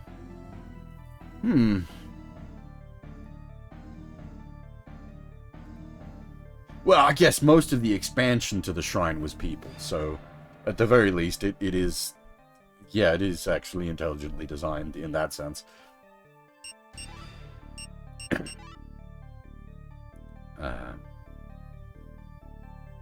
Where...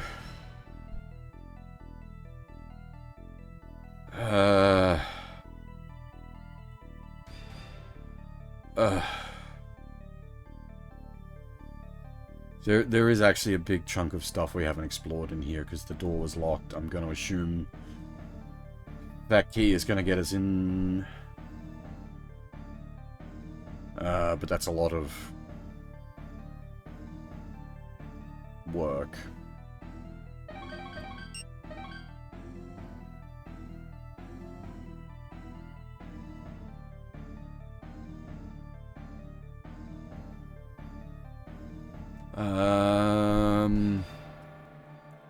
Did we open this? We did. And assumedly we opened this. Yeah, cool. Alright, well, we will go check out that. There's a fair chunky section that was behind a locked door. I didn't realize it was quite so chunky. But we'll go check it out. Oh, can I, like... million needles the ghosts? I can.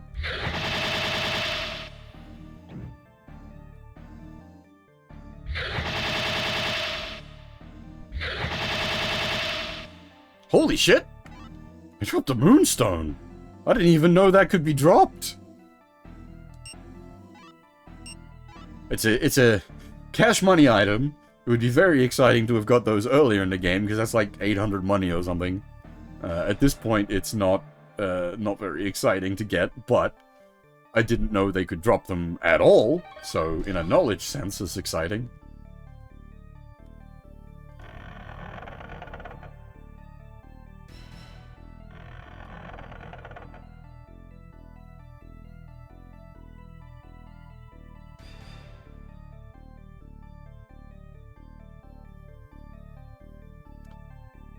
No, hang on, actually, we've gone too far. We need to turn off before going up the elemental tower. Also, as usual, just indulge my paranoia a little bit here, but let me know if the audio is bugged. Again, I've got my floor fan on because it's a bit warm. Might be causing audio shenanigans.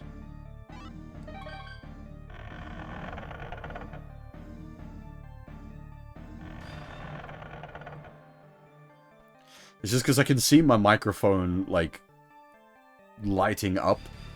But I've got my settings configured such that you shouldn't hear the fan. But that doesn't...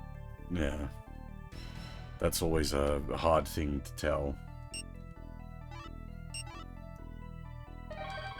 I think it was a door around here somewhere.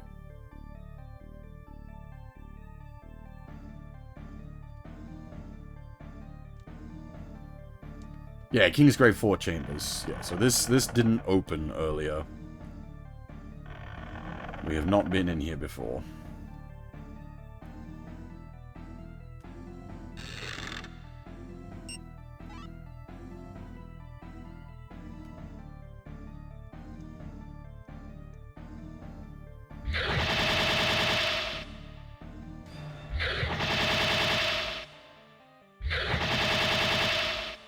What? I'm glad I brought this sword.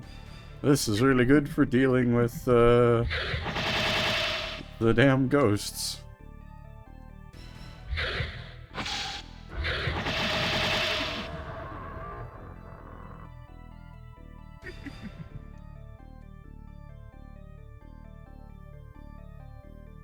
I mean, I could try, Blackguard. I could turn off all my limiters and set everything to max whack on my end. That might get over your fan, but it'd also deafen everybody else.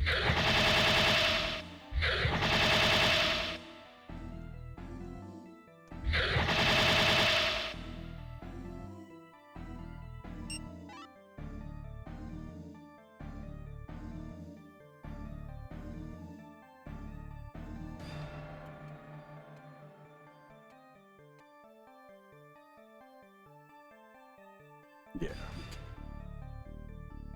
It's like this wall seems pretty sus.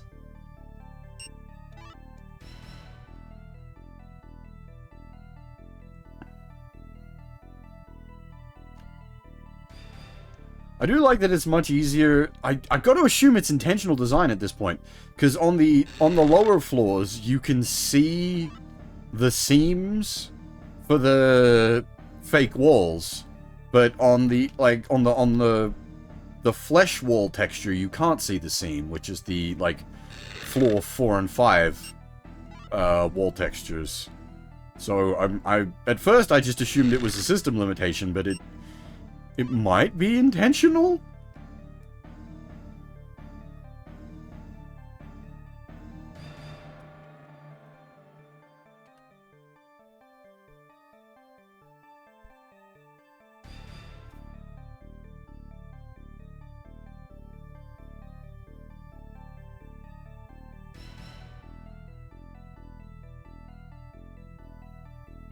Because, yeah, like, you can... If you're looking for it, you can very easily see the boundaries of the... Flame sword?!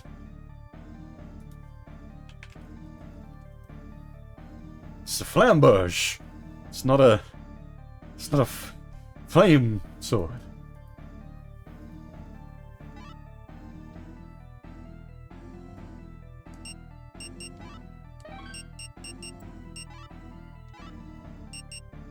It is, however, a sword.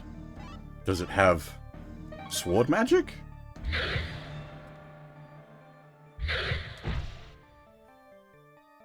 Okay.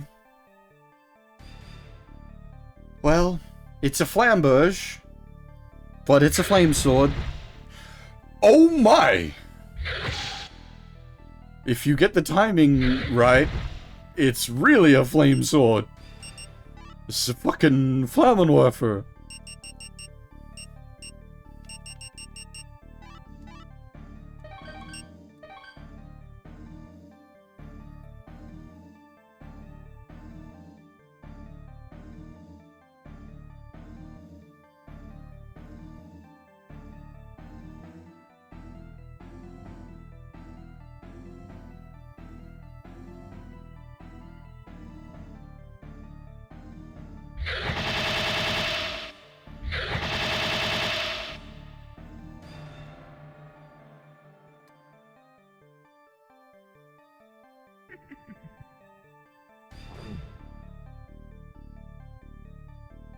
Ah. Well, I appreciate the heads up there, game. If this is actually firing off, like, 10 light needles at once, that is kind of ridiculous. Like, it is not a super strong spell, but machine gun light needle suddenly makes it a much more, well, you just extending the damage, basically.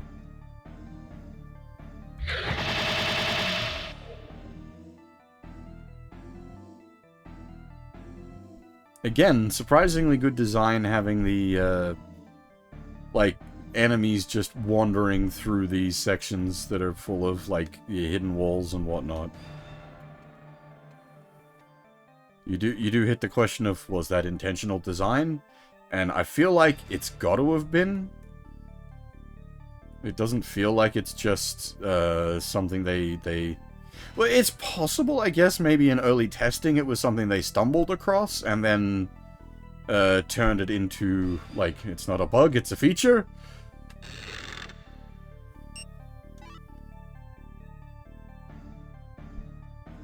You know what, we've got a bunch of them. I don't really have...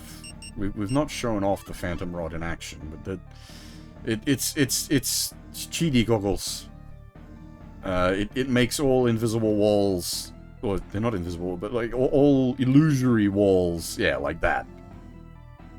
It blinks at you.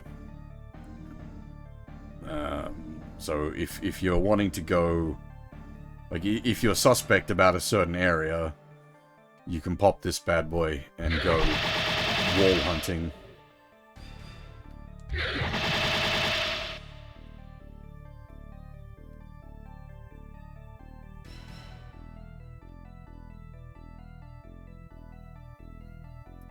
I don't mind it too much, but I'm certain, yeah, especially if you're epilepsy, that could be a very big problem.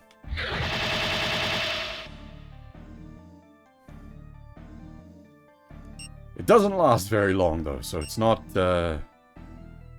You gotta commit to what you're doing.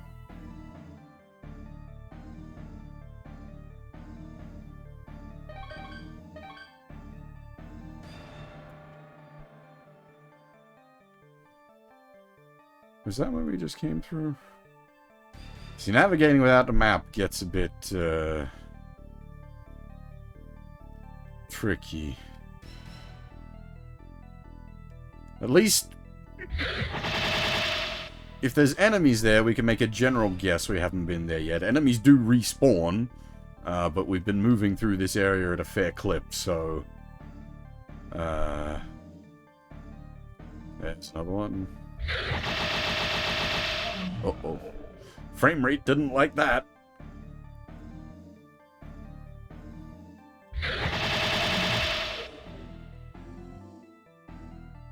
Oh, hey! Dragon tree fruit.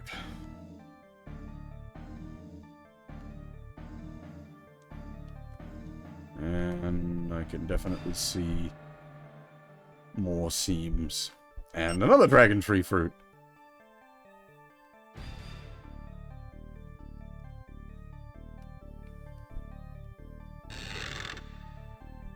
Here. Well, maybe the light ring might be worth equipping with in combination. Oh no, I was gonna say in combination with our. It depends on the scaling, I guess. If I don't know whether the extra light damage would amplify the damage from the the rapid needle more than the twin dragon ring, which is giving us like +8 raw extra magic.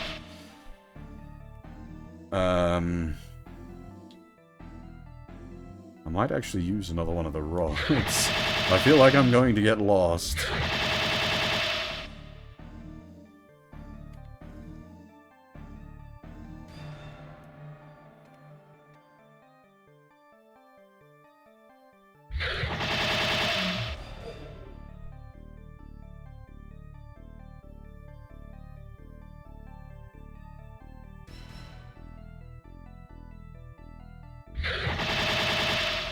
Boys respawn fairly quick.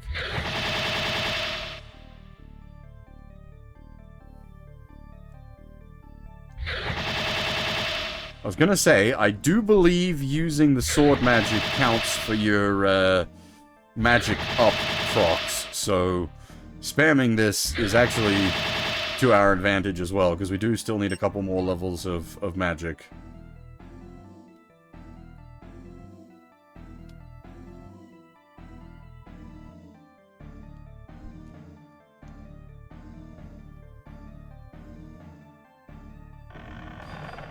Well, the Swordmaster is basically the final class as such. The class system is undercooked. It's weird. It's based on your strength and magic determines what class you get, and there is some if your strength or your magic is higher, it'll vary what class you are at what point. But after you get 60 strength, 60 magic, it's Swordmaster, and that's it. That's the final class, and that gets you access to the sword magic. That's the plan, Zan. Well, a franchise almost is the plan. I want to do... Well, I want to do at least the Verdite trilogy, and I'd like to do 4 and Shadow Tower Abyss, and maybe even Eternal Ring. The whole FromSoft DRPG catalog, basically 3D DRPG. And I will say, I was a little iffy about committing to that at first, but at least from this game, I'm actually pretty fucking hype. Because I've been having just a fantastic time playing this. There's 4... Okay. There's Kingsfield 1 through 3, and there's Forbidden City, which is Kingsfield 4, and then there's Kingsfield Alternate 1 and 2, which are PSP games, and then there's Kingsfield Pilot Style, which is a demo for Kingsfield 3 that has... It's not just a demo, but it's a prequel to Kingsfield 3. Well, not prequel, that's not right, because it came out first. It's a Prologue, that's the word I'm looking for. I did some research.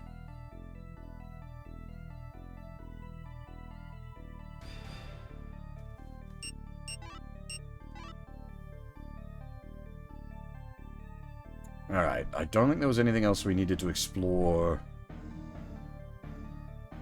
here.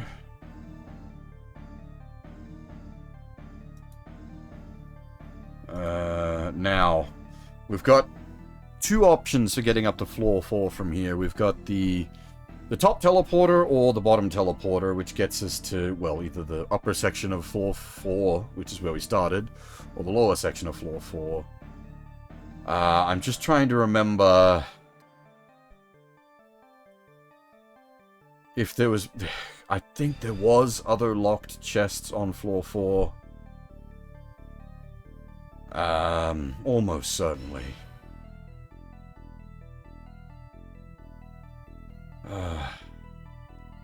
And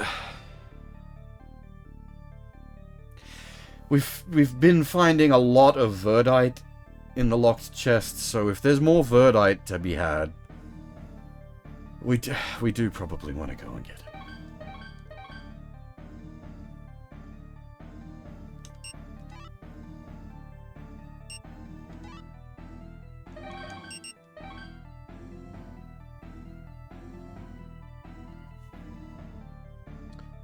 I think they've made comments about, like, not wanting to do another Kingsfield if the original director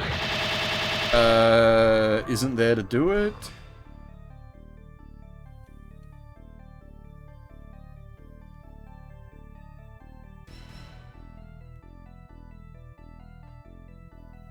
Because they don't want to basically step on the Kingsfield name, as it were.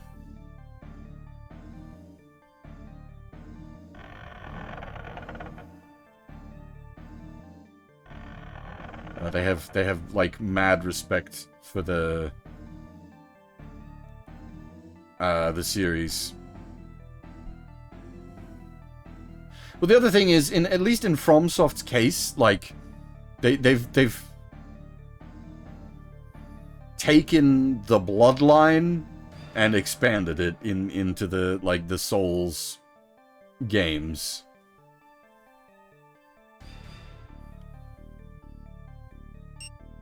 But yeah, we've got like indie not Kingsfield games, like the demo I was playing the other day, which is why we're here now. The Demon King's Labyrinth. It's meant to be coming out sometime next year.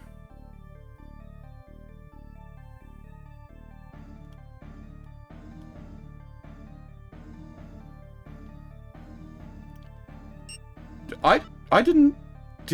I'm sure I didn't. Wiki did, but I didn't. I'm pretty sure.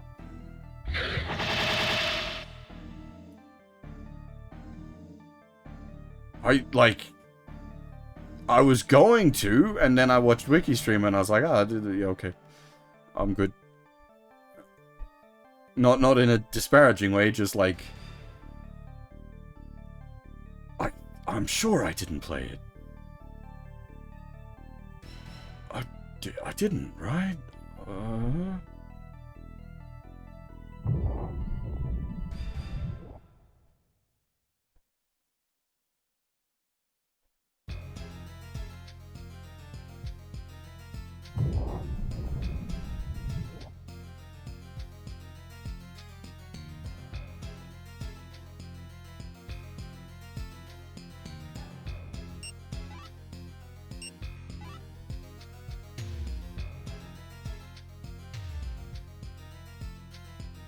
It's just because I'm confused because I know I was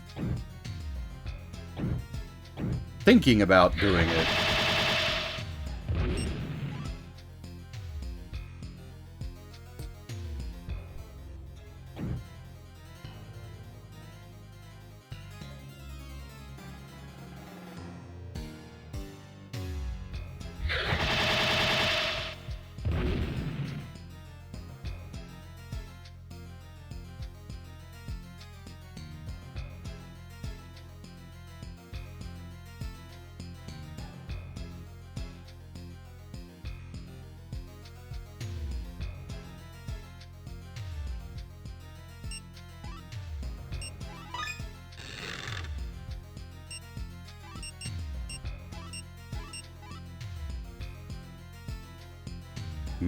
a phantom rod and some medical herbs. Not exactly exciting.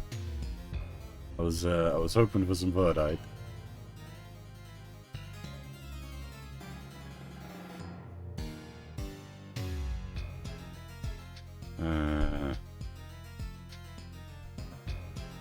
Southwest.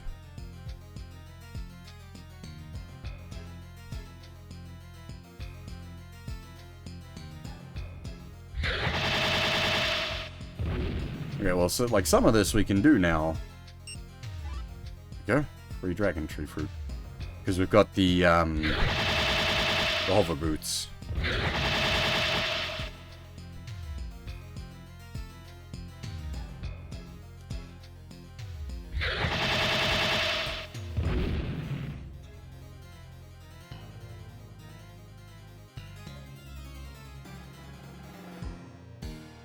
And like getting kills using the sword magic is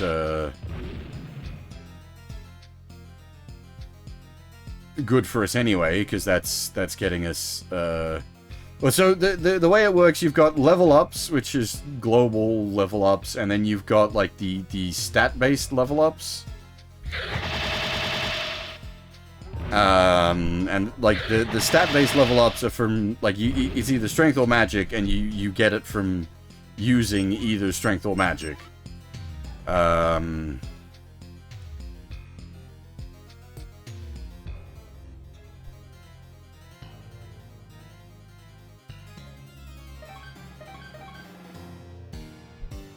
So getting like the actual level ups from getting XP is good, and then getting the stat ups from doing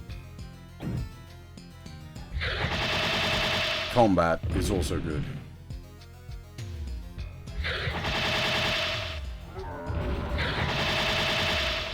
Like that.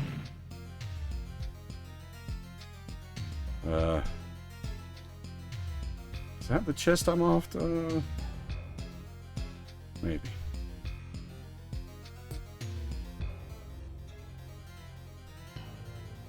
These golems respawn pretty quick. Holy crap.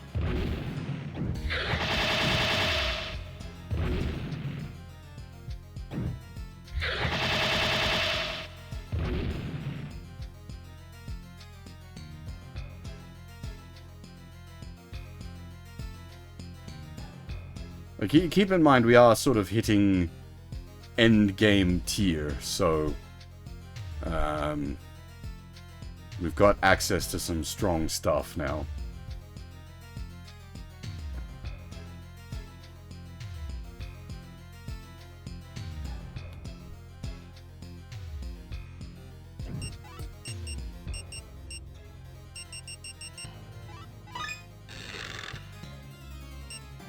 Hey, there was some more verdite to be had.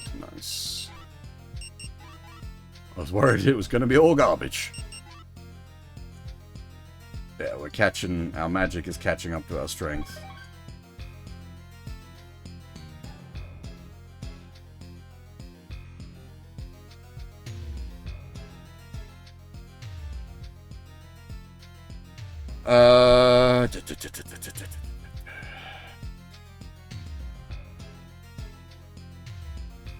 I think the save point should be directly south.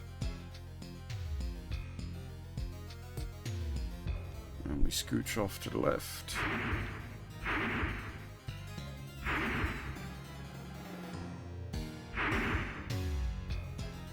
And of course, I've gone to the most awkward to use save point.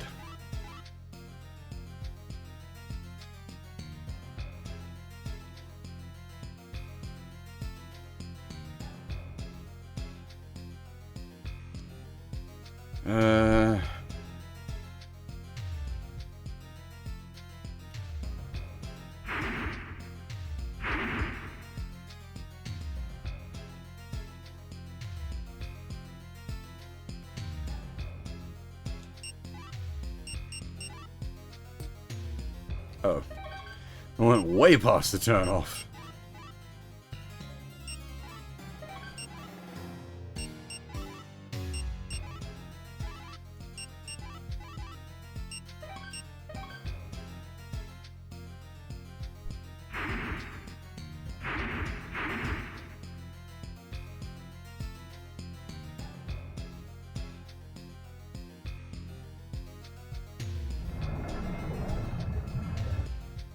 You know what? I think this is the one that sends it back down to level 1, but we'll quickly take that, go refill our MP at the Dragon Fountain.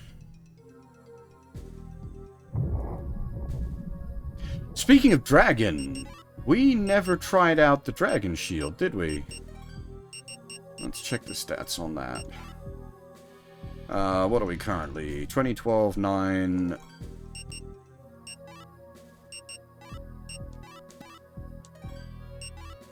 22, 13, 12. That is indeed a nice upgrade.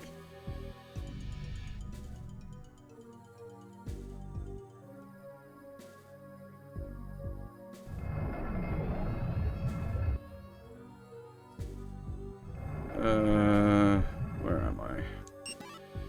Let's check the map, idiot. Yep.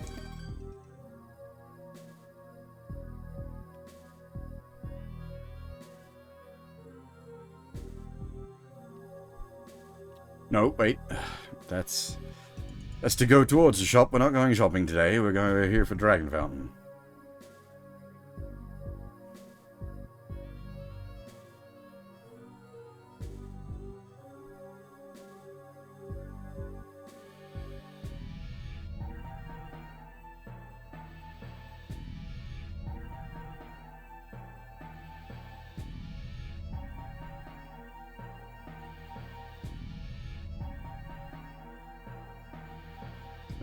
Too far?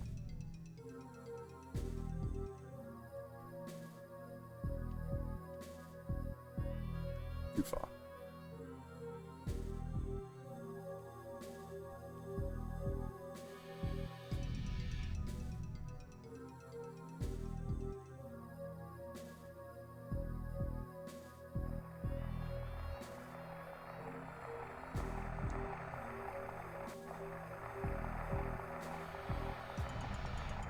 The only, like, consumable way to restore your MP is Dragon Tree Fruit.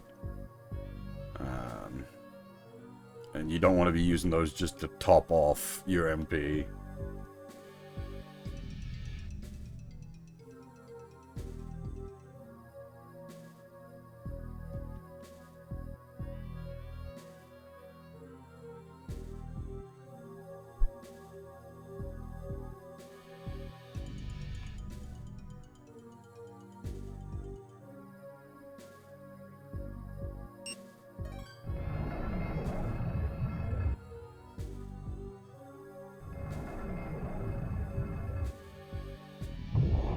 Alright, so this should put us in the middle of 4th floor. We just need to go straight up.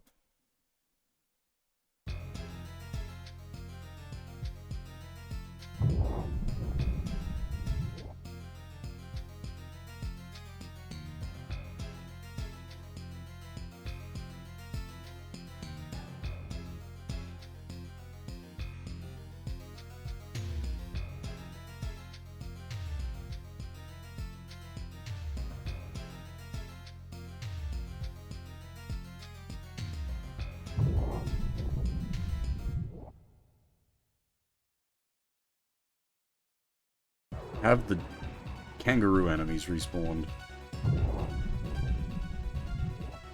No, they appear to stay dead. Or at least, if they don't stay dead, they have a very long respawn time.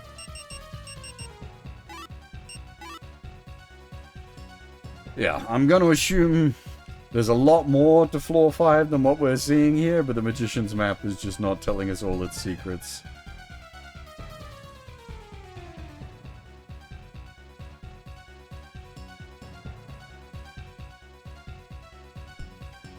Alright, we have been going for 2.5 hours, so before we start putting in a serious effort to explore Floor 5, I'm going to take a short break. I don't know how much longer the game's got left in it. Floor 5 is the final floor, but that, who knows how long Floor 5 could be, and we've also got, at the very least, there's still those 3 dragon doors that I still don't know how to open. So I don't know whether we get like a dragon key or something on floor 5 that'll let us in those. I'm not sure.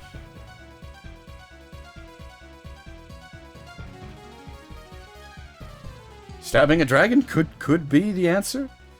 Does this game even have a dragon in it? Do they have enough polygons to render a dragon? The game starts going when it's rendering golems.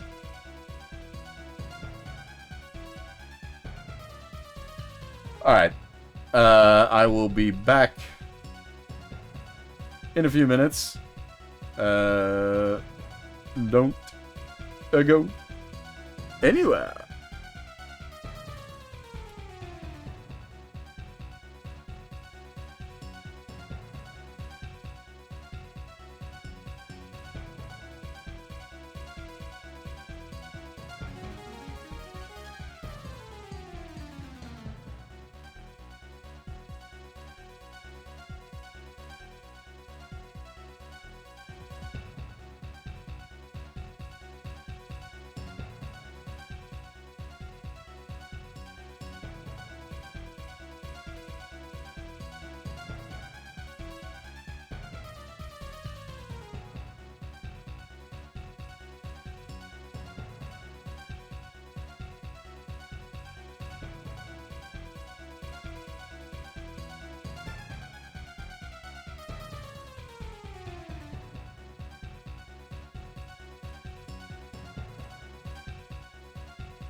Alrighty.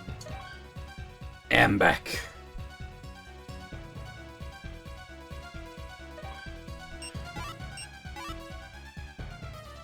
Alright, well, we got a nice big open room in front of us. It's probably going to be full of bullshit, so let's see what... Oh, I think it is, isn't it? It's full of gargoyles.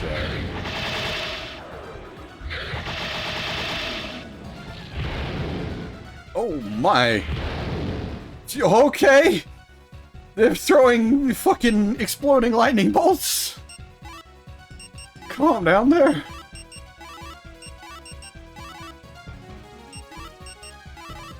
I was expecting full of bullshit. I wasn't expecting turn the corner and immediate bullshit.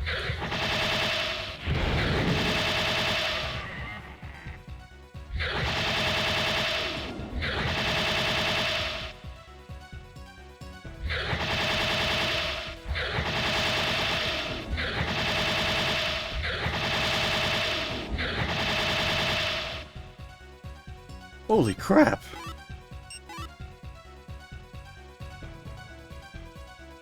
Whoa.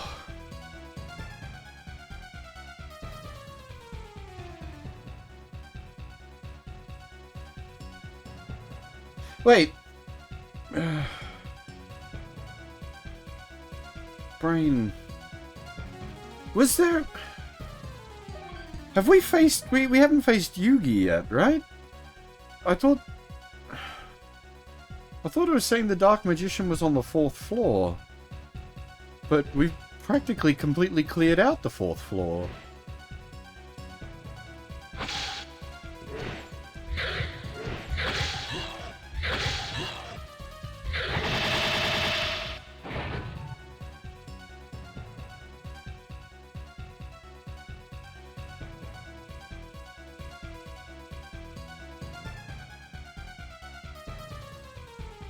Oh, that's the... right. Oh, maybe that's it. Yeah, maybe he's on the 5th floor somewhere.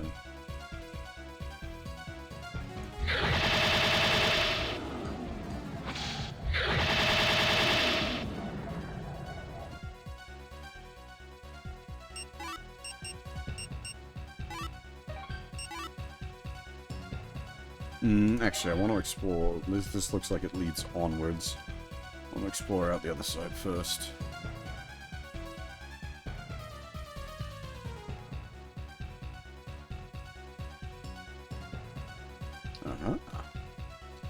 That was nice.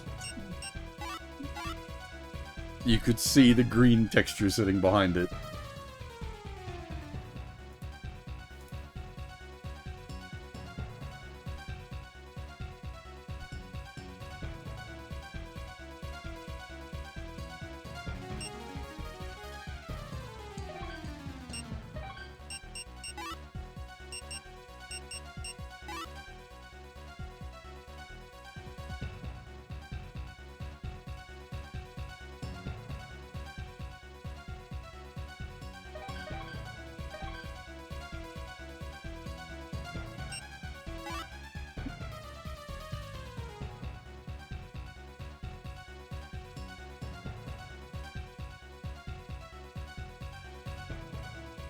Okay, the invisible walls are at least reasonably visible in this. We've gone back to the textures alignment being spottable. Magic remembered. We just learned a new spell? This late in the game?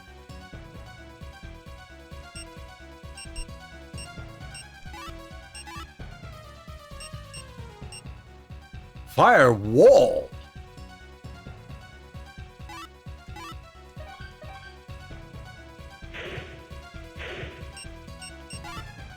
Good for preventing hackers.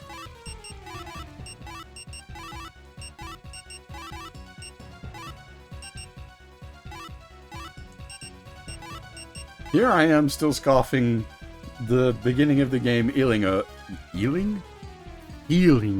herbs. But we've got, like, you know, we've got plenty of, like, healing potions and dragon tree fruit and dragon tree leaves, and I'm still just not using them. Despite this clearly being endgame. Ooh, what are you? Actually, that's a good point. What are you? Red Demon. It has the attribute of fire and casts Fireball in addition to attacking with its tails and sharp steel claws.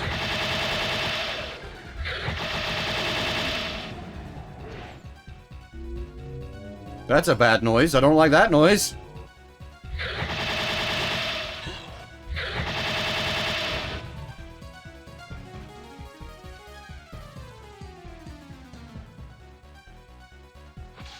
Alright, Mr. Skelly Man with the nasty spells. What are you? Skull Demon! It attacks earnestly, tearing with the tip of its sharp sickle-like bones, and also casts the spell Curse, which inflicts the cursed status.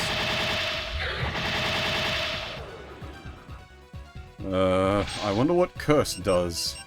Cuts your health bar in half? Blue Demon. It has the attribute of wind and casts Wind Cutter in addition to attacking with its tail and claws.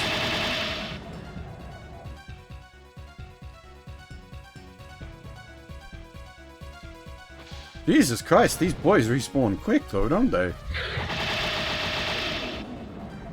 Oh, I guess maybe it's like intentionally designed such that you can like grind up in this room if you need to. Oh! That's the firewall spell. I didn't mean to cast it. Hell yeah, though. That's great.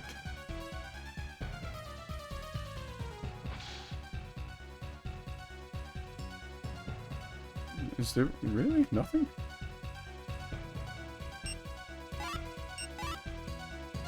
Oh, I'm not where I thought I was. Got a bit lost. Don't mind me.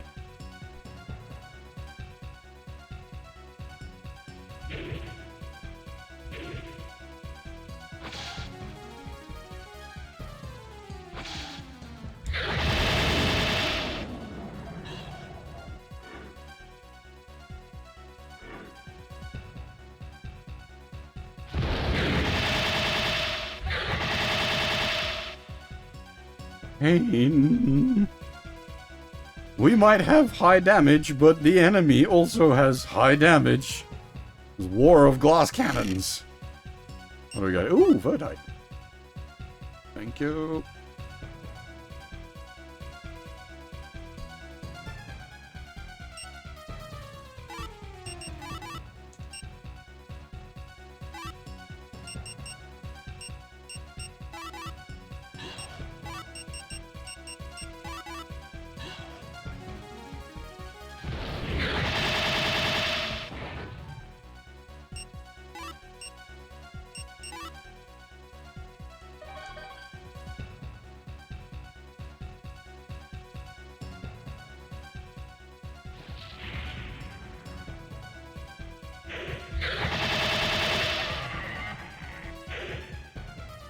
Somebody's spitting mixtapes.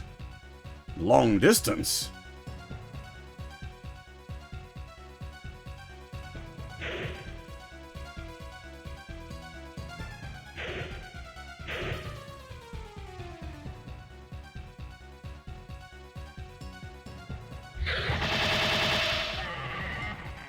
I do not want to find out what the curse spell does.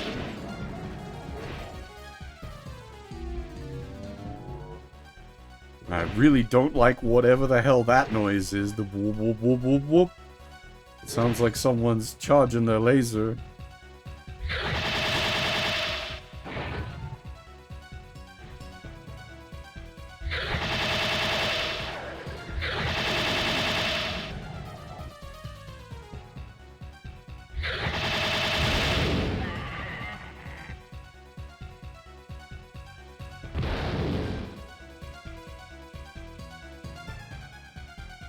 This is like some late game Armored Core shit with the arena fights where they're just like fucking pinging you from outside of your view distance.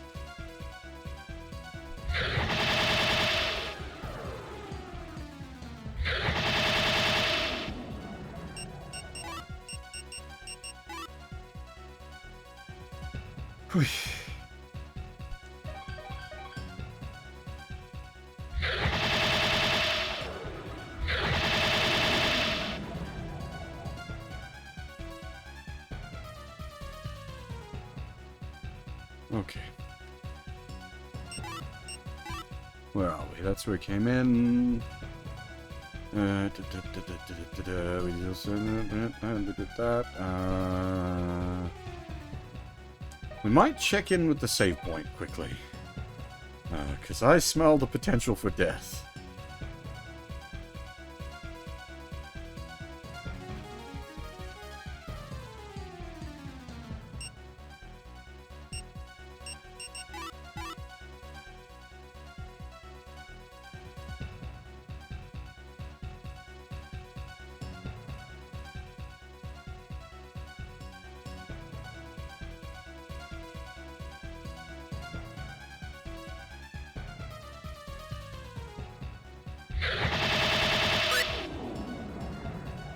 Level up and a magic increase. Nice.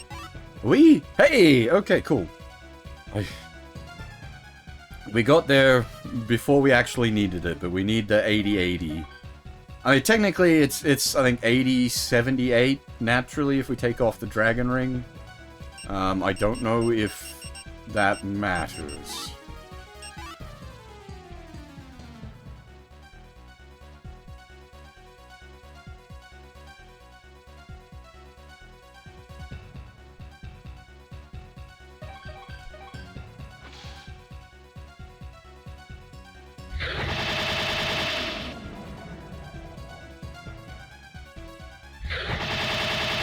The enemies seem to have just stopped dropping money at this point. Once again, the game knows.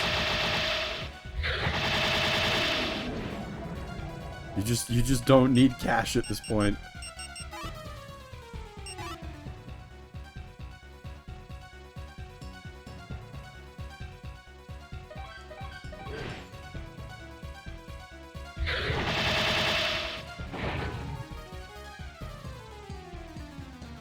That looks like another nasty room.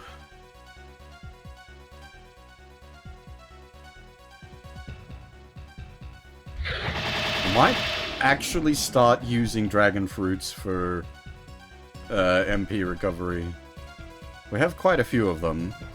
We've got enough cash that we can buy a lot more if we need to.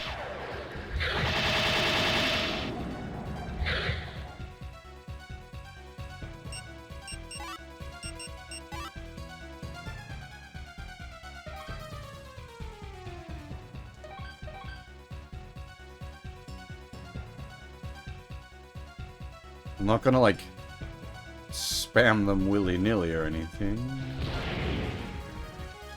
Okay, this...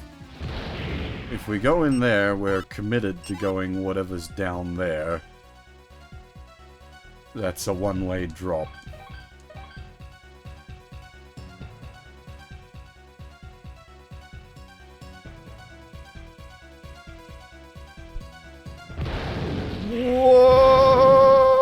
Okay. You know what? Let's do it.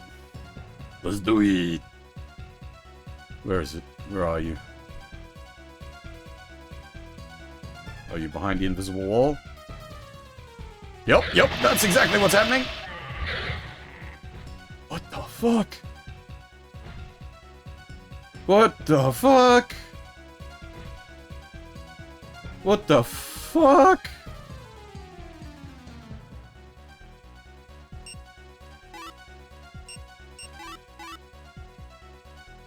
That's different.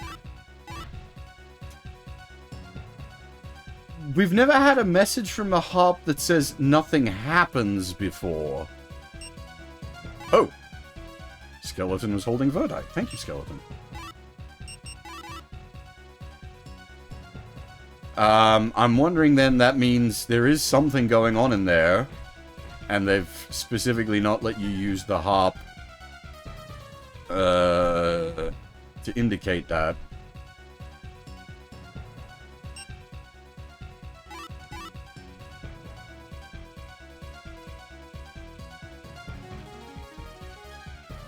Oh. We still don't have a way to answer. Huh?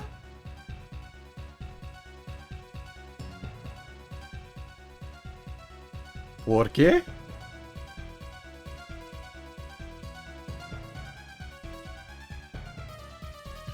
Why? Why did it open? I'm gonna guess that means we can open all of them? But why? Oh, is it maybe because we've got the dragon sword?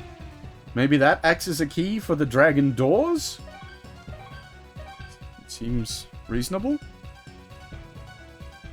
Hey! It's the, my planet needs me fairy. Also, a dragon! They did actually manage to render a dragon!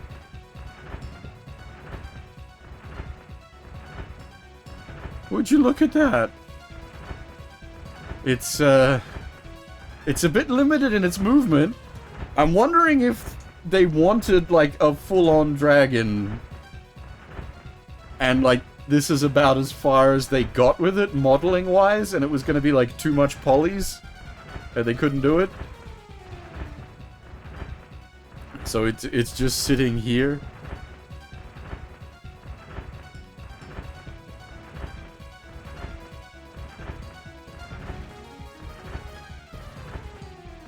Do you have information about the dragon? With all the power left in us, we removed all the seals and restored light to the sword. Use both the power of the magic and the power of the sword. Please, you must not fail in closing the door of darkness. Ah, I forgot to use the mirror. Good point. I will try it out.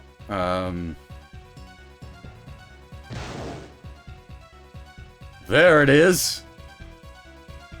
There it is in its first ever incarnation.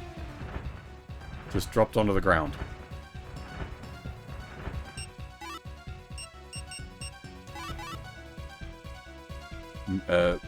Mirio? The dragon's fairy. She has served the dragon lines since ancient times and appears to people in order to convey the dragon's will. Is she meant to be like Mothra's fairies?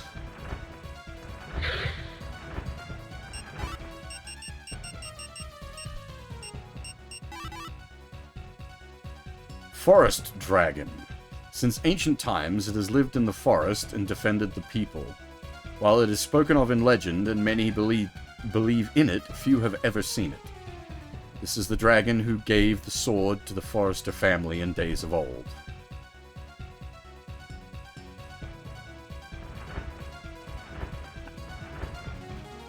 Since ancient days, this graveyard has hidden armaments, each beyond a sealed door.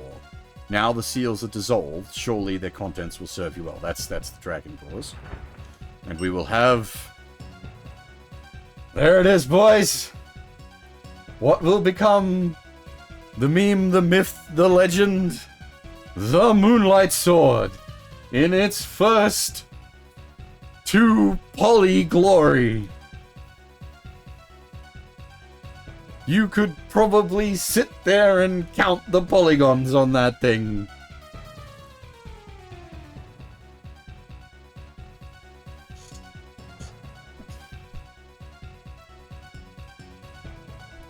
Oddly, it reminds me of Cloud's final weapon in Final Fantasy VII. I wonder if that's intentional.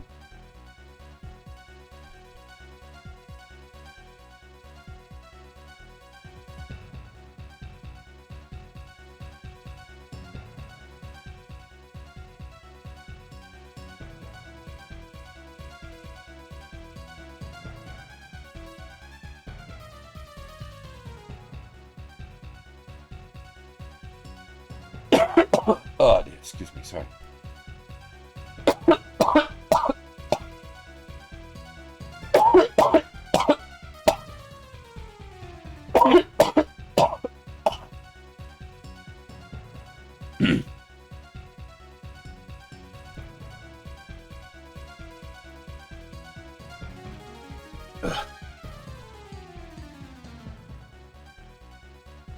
Need to stop dying.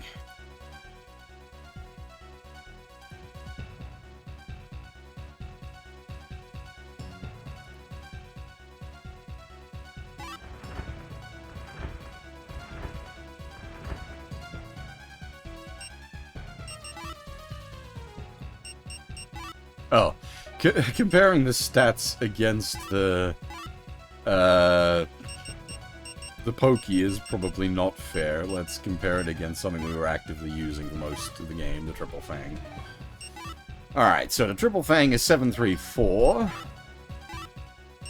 The Moonlight Sword is 1288.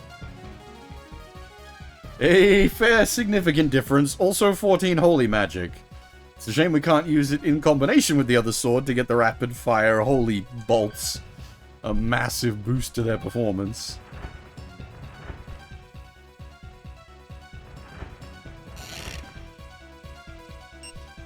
Ooh, yes please, some Verdite.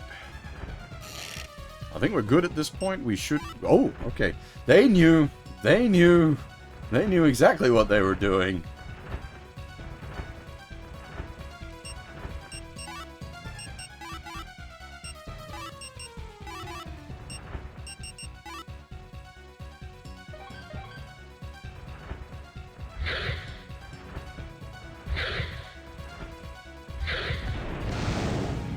Yeah.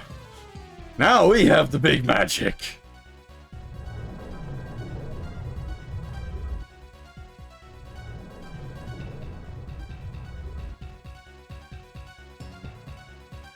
This is basically how the Moonlight Greatsword works in Armored Core, if I recall correctly. That was the wrong button, but killing him with a firewall is still amusing.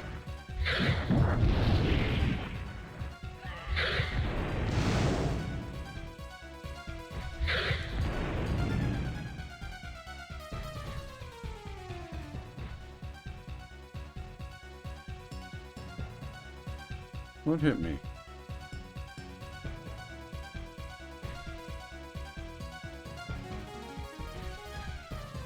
Alright, well... There's going to be a bit of a bother to everyone, I do apologize, but I'm going to go and...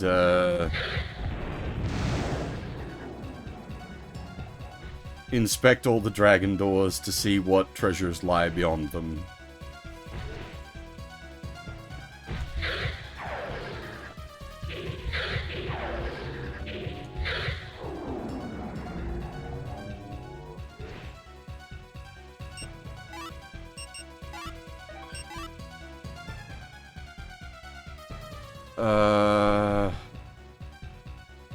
Yeah, I mean, we're effectively in, like, endgame cleanup mode.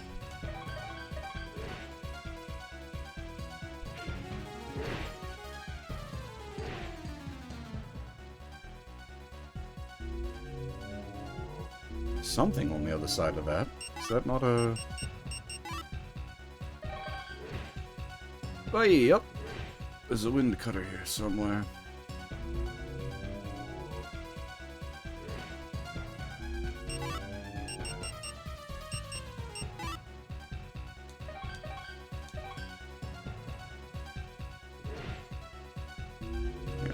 We'll go drop off the drop down point.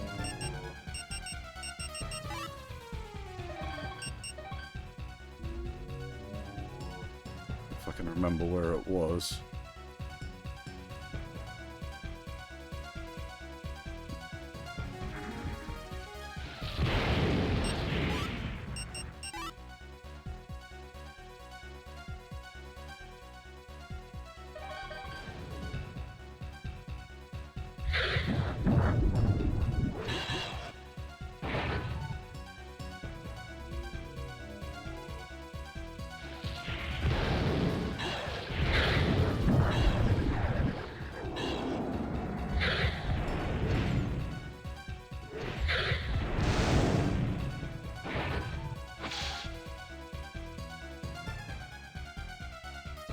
Okay, there's a teleport over there. So that means we're gonna need to use a teleporter to get over there.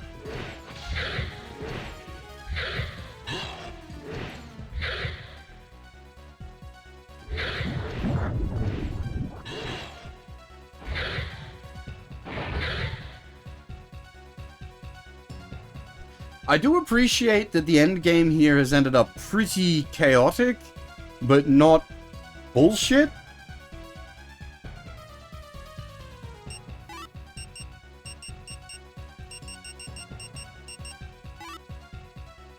Because there's a very fine line you walk going into like end game. You can often end up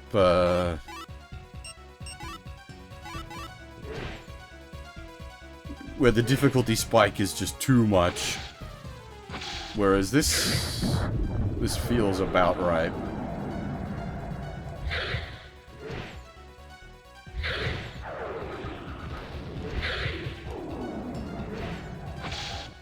Like, we're able to kill things pretty good, but we are killing them with the Moonlight Sword, so we are also killing, yeah, we're killing them with the best equipment in the game, sort of thing.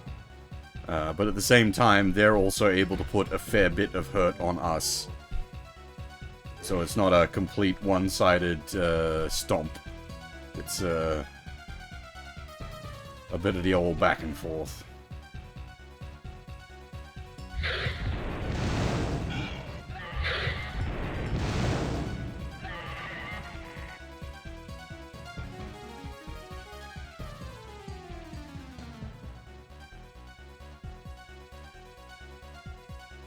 Well,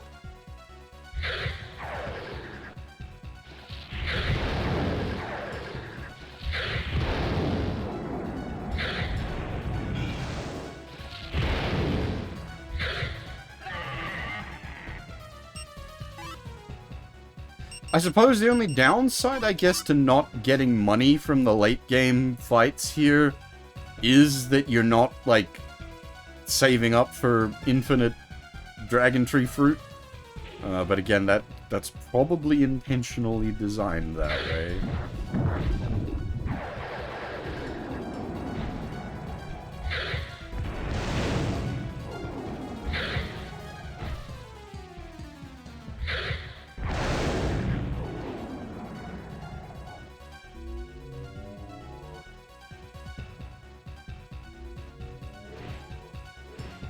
Okay, so we need to drop down from up there.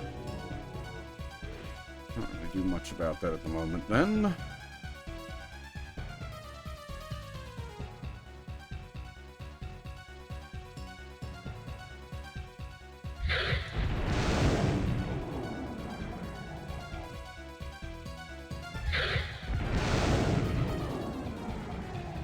Yeah, the timing on the sword magic is a little... It's not awkward, it's just a little weird. It's sort of on the back end of the swing. If you hit it too early, you just cast your spell. Which is not a bad thing, really, because our spell at the moment is Firewall, which is pretty fucking cool.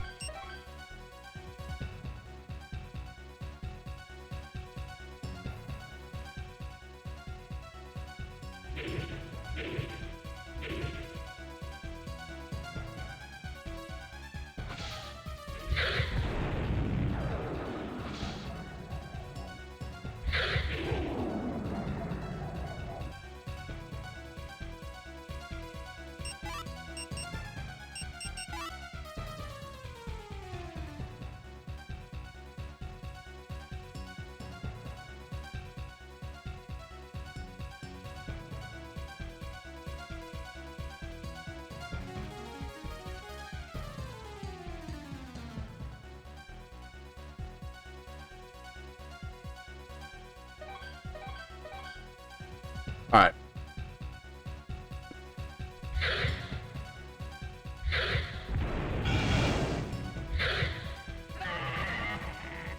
We are gonna go back for those dragon doors now, I think.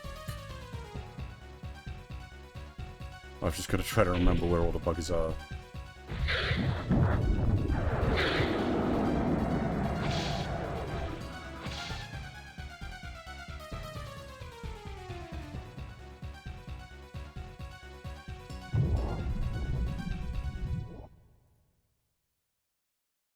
Whew.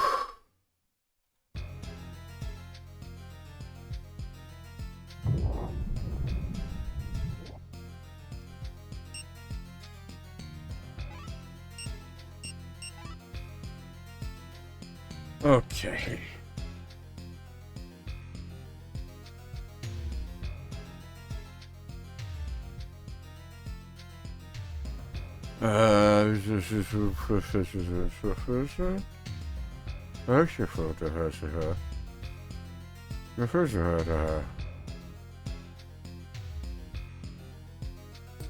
Huh.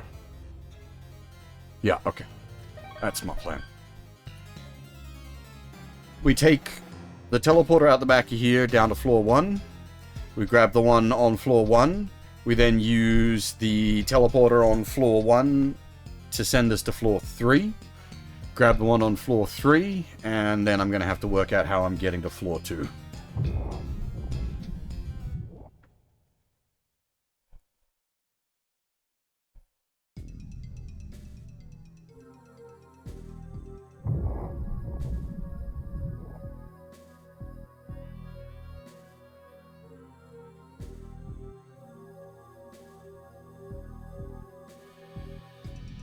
Floor 1 was in the back of the fucking caverns, wasn't it?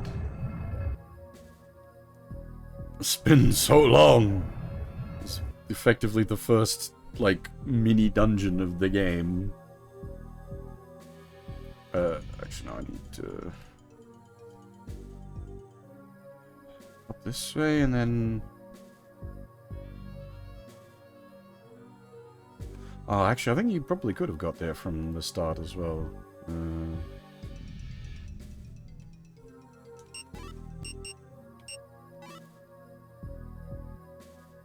Oh, no, never mind me. I'm way off target. We came in from the floor 4 teleporter, not the floor 3 teleporter. Okay.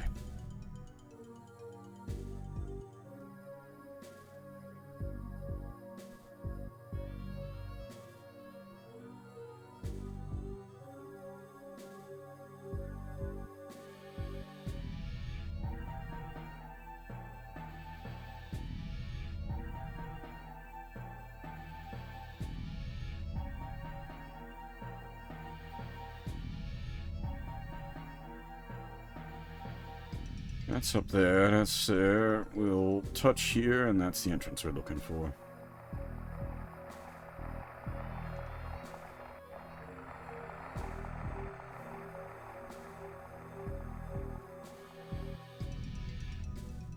I was behind an invisible wall that was in a dirt corridor with 2 trees. I think the trees stayed dead. Was the initial entrance to the trees an invisible wall, though? I don't remember.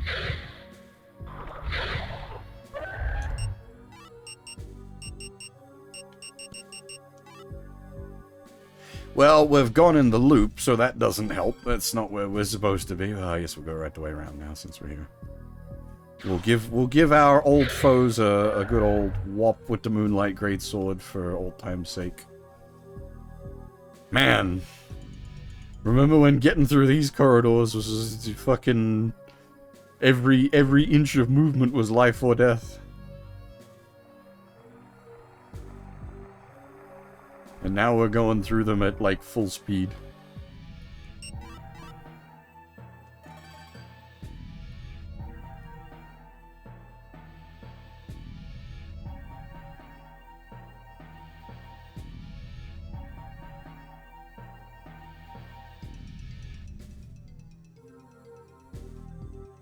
Yeah, this is the corridor we're looking for. There's a false wall back here somewhere. Oh no, there isn't even a false wall. It's just... there it is. No? No, there is a false wall. This is a false temple.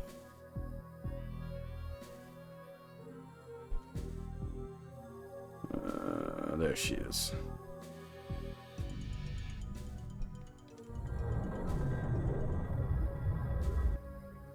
What do you got for me?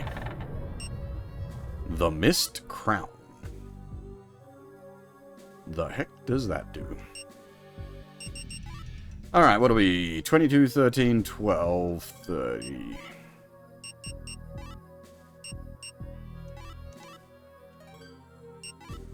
$22, 15, 12, 80!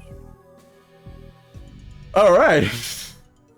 Not that it's really a problem at this point, unless the final boss does poison, but holy shit, we just got all the poison resist forever!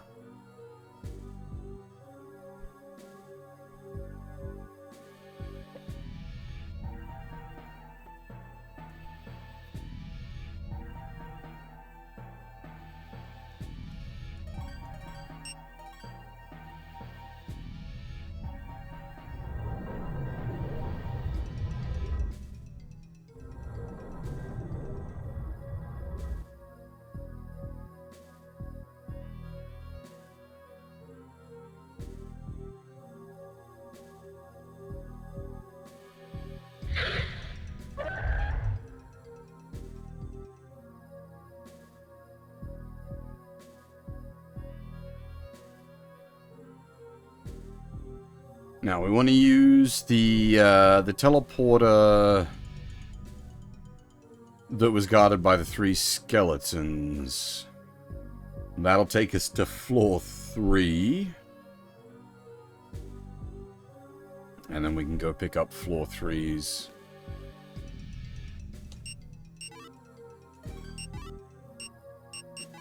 Door item.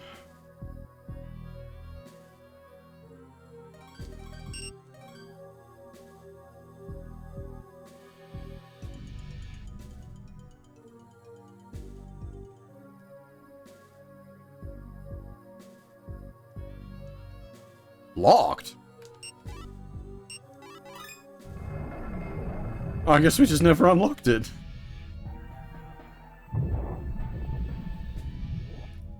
We hadn't had a reason to use that teleporter since we got the magician's key.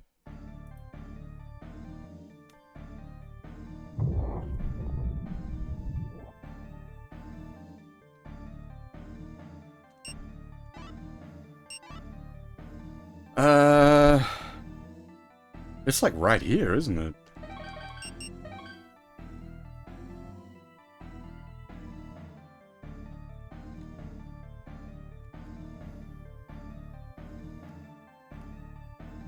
That's convenient. Almost like someone designed it that way.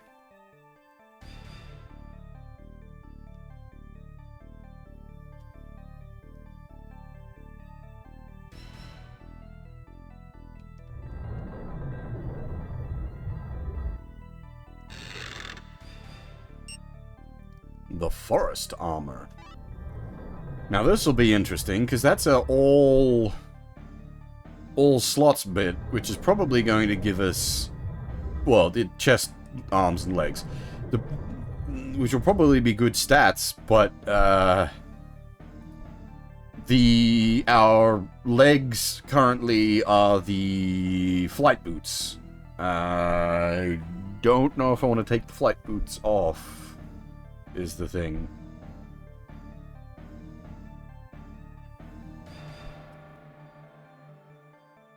I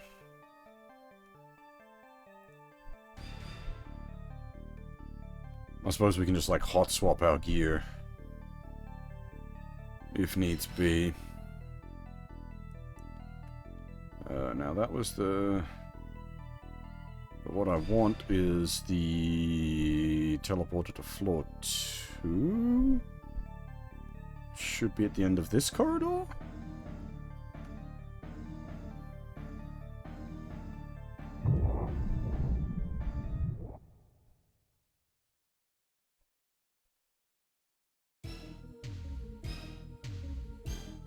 Interesting.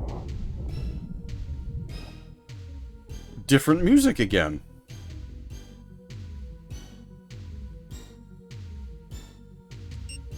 That is really interesting. It has a couple of different pieces of music for you visiting the earlier floors in the late game.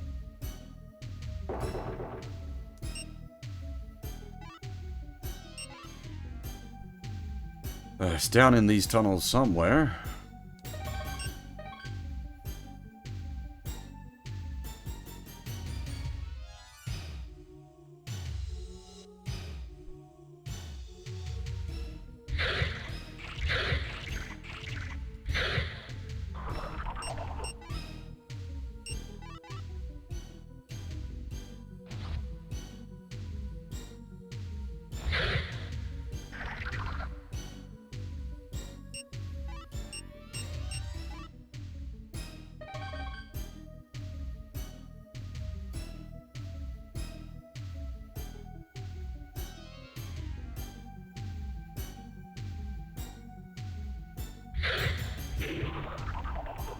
Oh, we've never actually scanned a tree. Reaper. A living thing of... a thing of living flesh that looks like a withered tree. They attack with thrusting tentacles. Reapers tend to swallow victims, so gold and other valuables can often be found in them. And that description is also available in the manual. But that's why the trees drop sort of higher than average gold for the area they're in.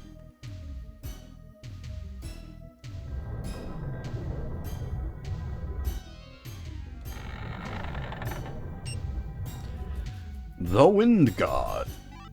Wingardium Leviosa? 22, 15, 12, 80.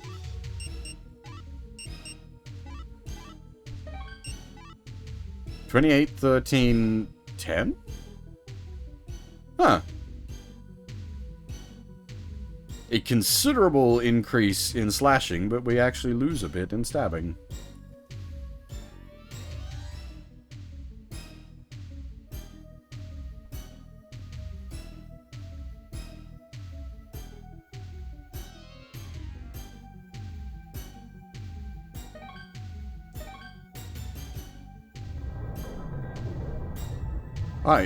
I don't actually remember my early Harry Potter that well. Did Neville fuck up a Wingardium Leviosa? I thought it was...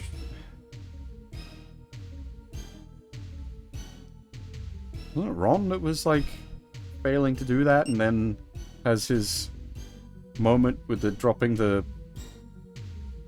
club on the cave troll? It has been a very, very long time since I read those books.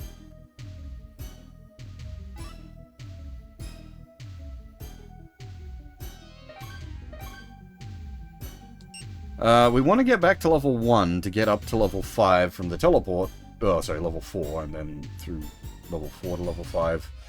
So I think the quickest way is going to be doing some shenanigans with our green dragon rod.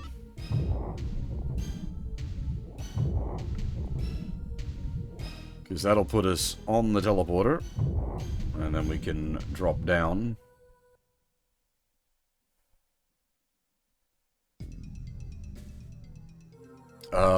Where in floor 1 does that put us? It's been such a long time since we used the manual teleporter in floor 1. I think it's... yeah, okay. We just take a walk down there and we're good.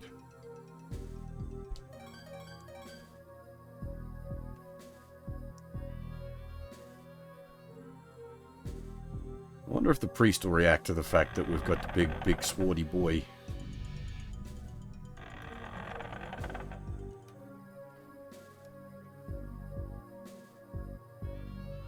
Nope, that's the same text as before.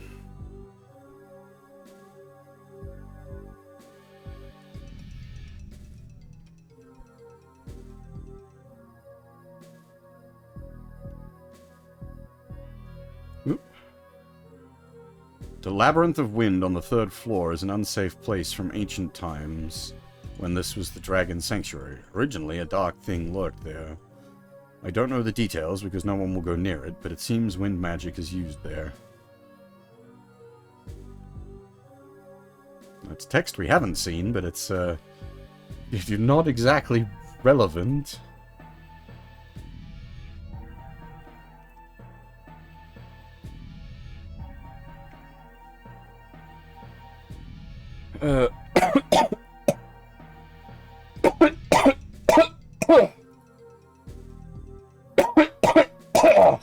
Oh, sorry.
Hmm.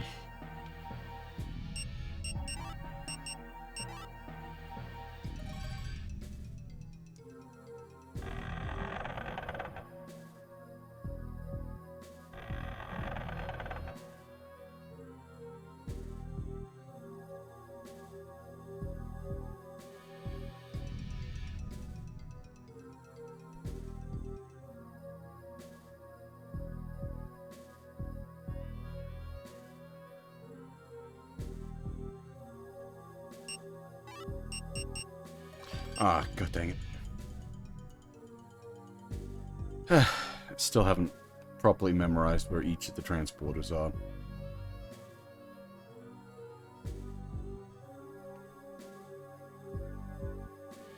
Well, it's behind a stone door, but I took the wrong passageway.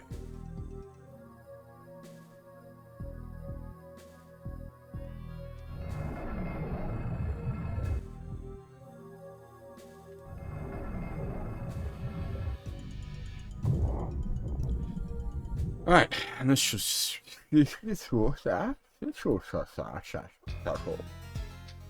send us up to floor 4.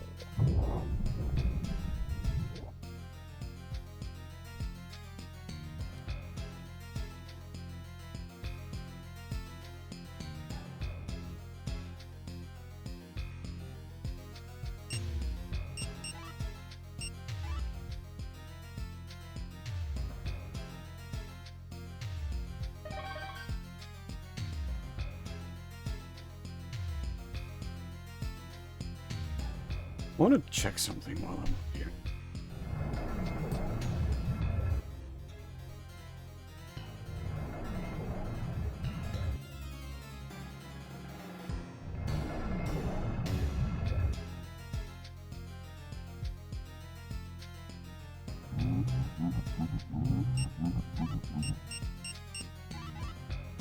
Evil Dark Magician, right-hand man to the former king.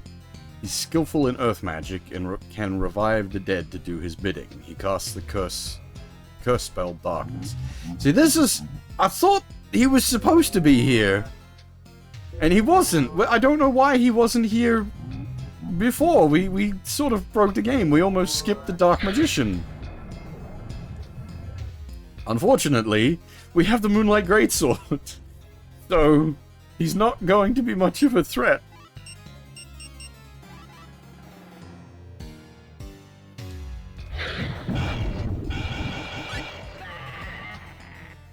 Rip Dark Magician. But I don't know how we missed him. Because we can't, like, we've been through here, we've cleared the treasure out. This is the, like... I'm not sure what happened there. Yeah, maybe a wonky flag or something. It does feel very anticlimactic because, like... His like, boss form is just a regular trash mob on the final floor, which I suppose is meant to be like, holy shit, how scary is the final floor, that a boss monster, quote unquote, is now just a trash mob, but we did it backwards.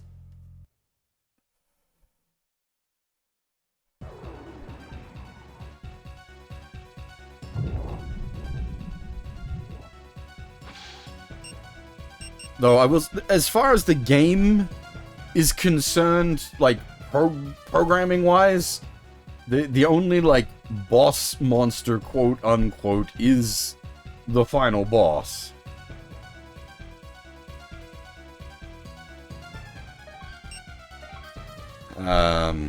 Everything else is just regular enemies, which I actually think has been quite good. I haven't, like, at no point have I felt like, where's a boss fight? The enemies have been, like, decently challenging until we hit the point of being pretty overpowered. Especially, like, in the earlier game, there was a lot of, like, high tension. Alright, so... Calm down. What I want to check out is that... how do I get there that way? The room with the... It's spitting fireballs, and there's, like, lights everywhere, and it looks like there should be a bridge, but there isn't a bridge. But I'm wondering if maybe there is a bridge, and it's deceiving us.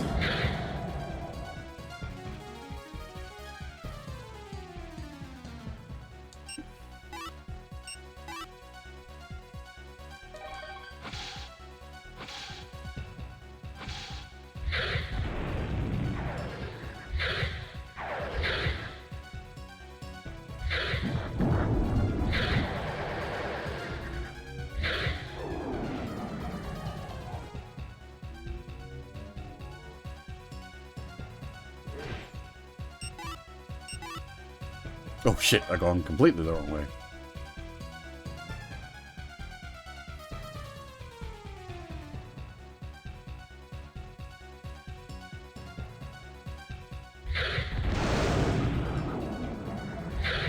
Do need to be careful with that. The explosion on the Moonlight Magic does actually hurt me. It doesn't seem to do much, but it does cause us to flash red, which could be potentially dangerous.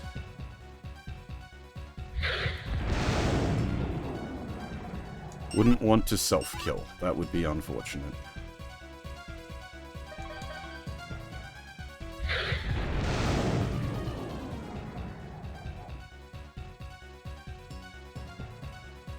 Now, where are we? But yeah, it was here, and it's that wall that this guy sometimes goes through.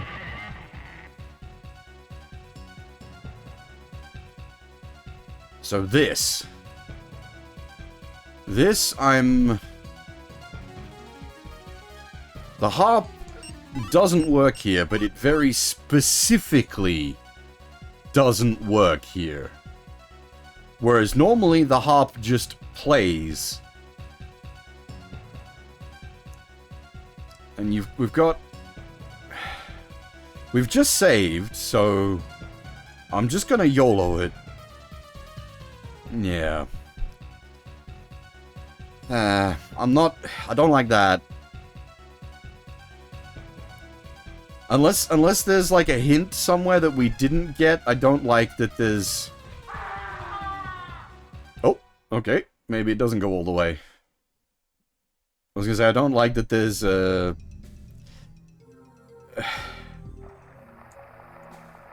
literally just an invisible bridge and you've just gotta go for it.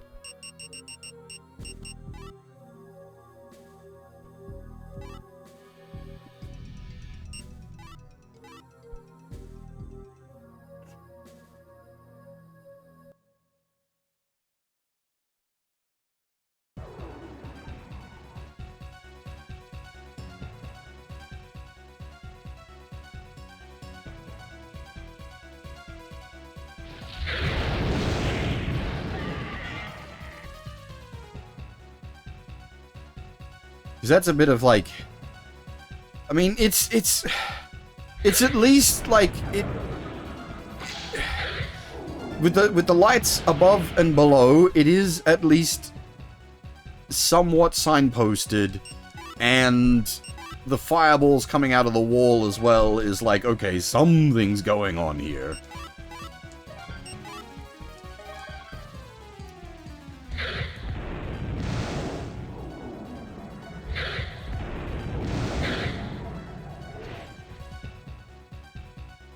But that is the kind of thing where it's just like, this needed, like, at least a hint. Oh, again, it is quite possible that there is a hint somewhere and we just didn't see it.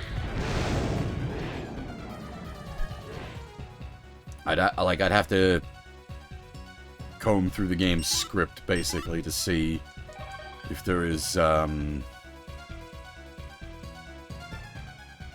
triggerable NPC dialogue somewhere. I can't really call the game out too loudly, because I just don't know. Alright, so now we fell, but I don't know what caused us to fall. I'm not sure if it's a case of... Okay. You just run out of bridge there.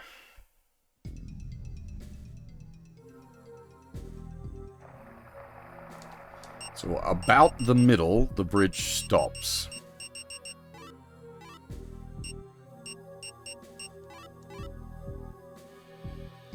But there also, it may be that there is like a proper solution to this. I don't know, maybe there's like an item or something that reveals the invisible bridge.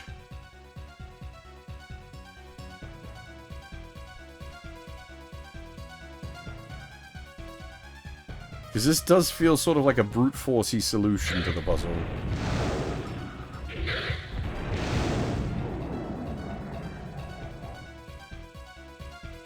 Puzzle. Quote, unquote.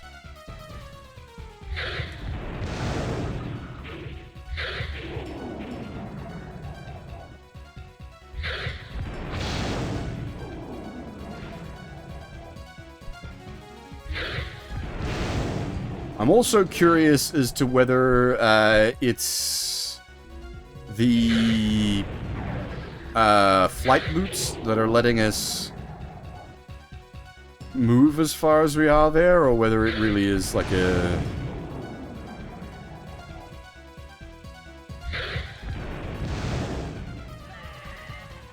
I'm tempted to unequip the flight boots and see.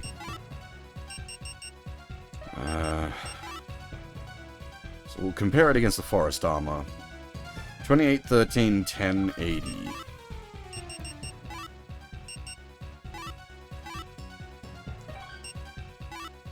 30, 15, 10, 86, 5.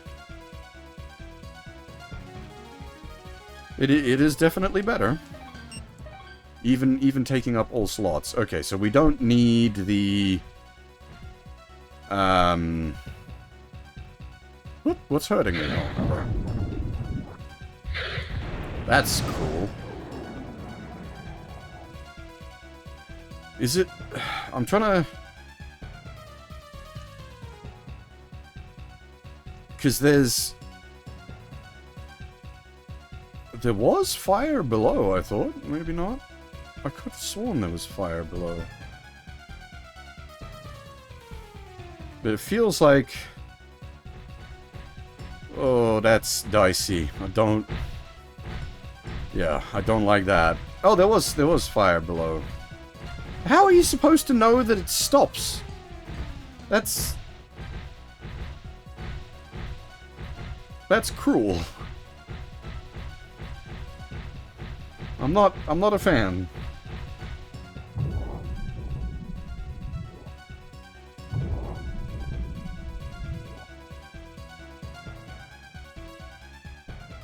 Big snacks! Holy shit! Big! Lots of big!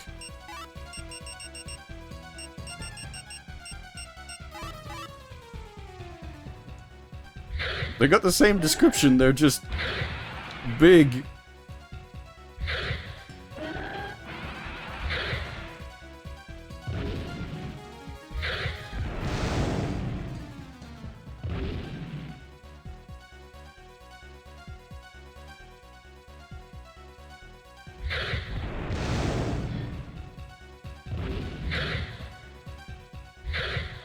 Oh, we're out of gas. I see.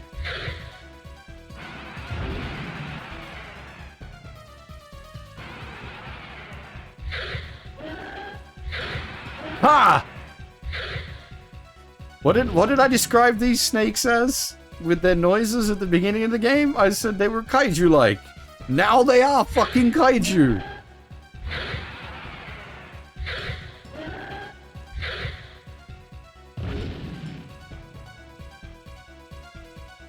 Prophetic.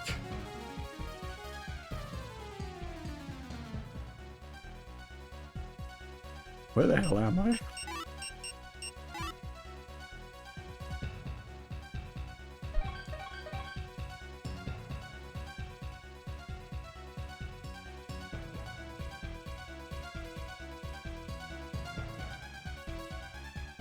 I thought I saw a teleporter in one of the corners. Might have been the one we took to get here, though.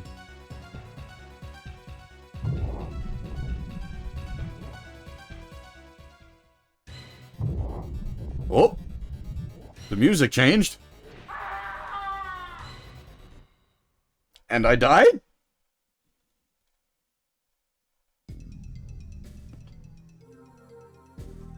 But why?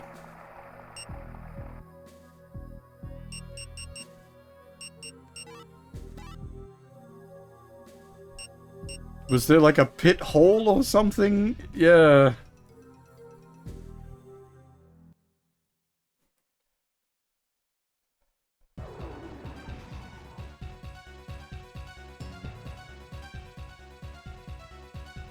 I didn't get a chance really to scope things out, because they immediately had, like, black gargoyles attacking us. So I went into Operation Circle Strafe and died.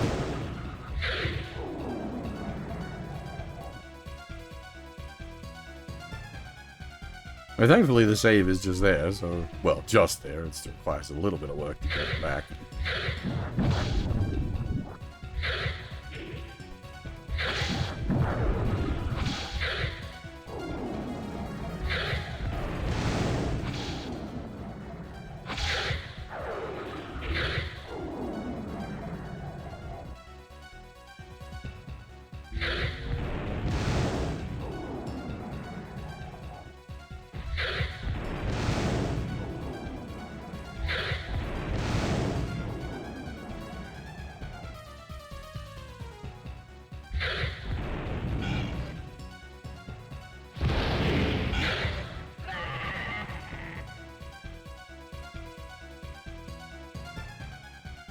I haven't equipped the,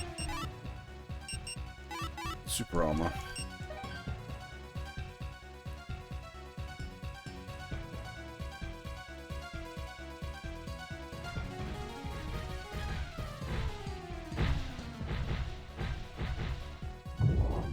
Alright, Kaiju fight, take 2.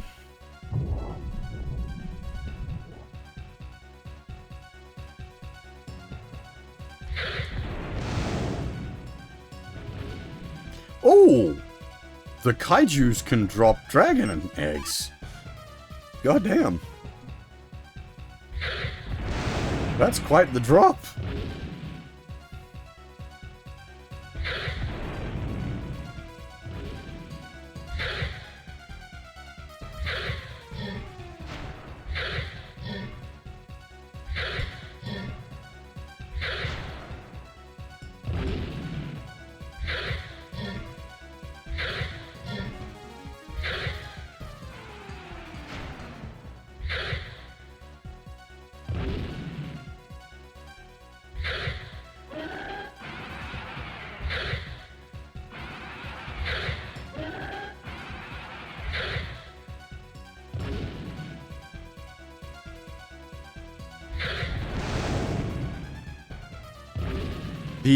The magic spell does considerably more damage than the chop.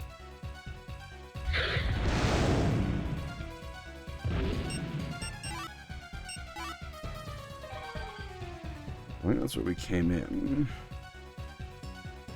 And that's where we go out. Alright, I'm going to Dragon Tree Fruit just to completely top us up, and then I'm gonna take it easy.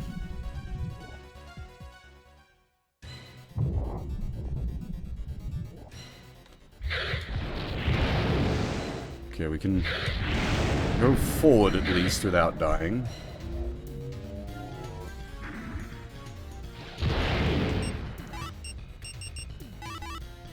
Demon Lord. It casts the spell Darkness and Lightning Bolt in addition to attacking with its tail and sharp claws. My health is all gone.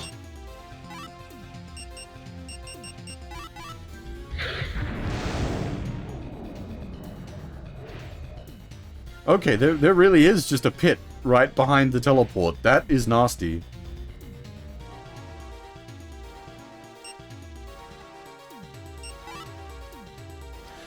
Oh, I see.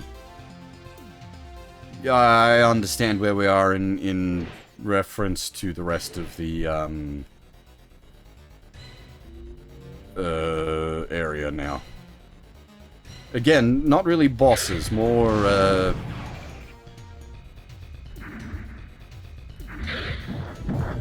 Big trash. Super trash.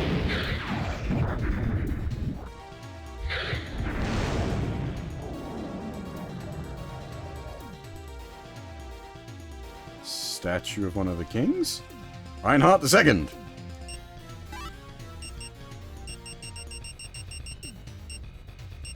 Oh, that's probably not a statue. That's probably a fragrant branch of your situation. Nothing happens, really. I think he might not be a statue. I think he might be actually Reinhardt II.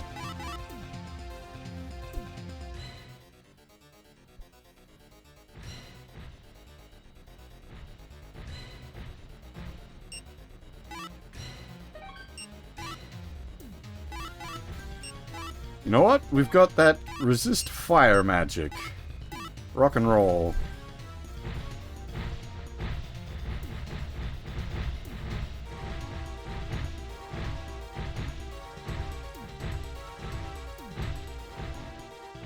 Okay, what are these big faces about?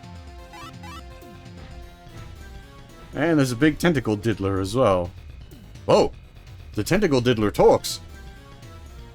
I never expected that sword was the magical artifact. If you came to defeat my father, you've missed your chance. He's the one who's stone over there. I will spare you if you leave the sword. If you don't want to, I'll be happy to send you to the grave with your father. Then I will use you as my servant sometime.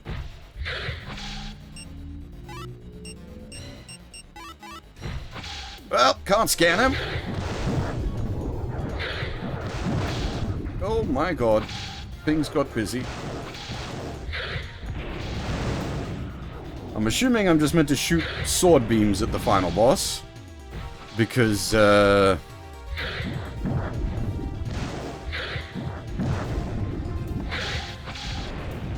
I can't get over there.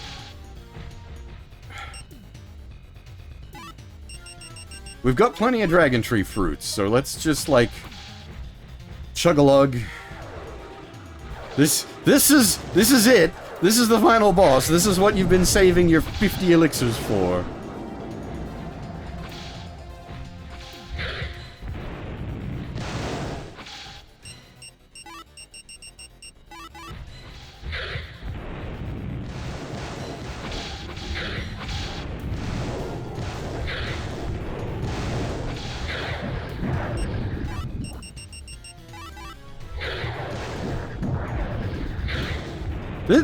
This is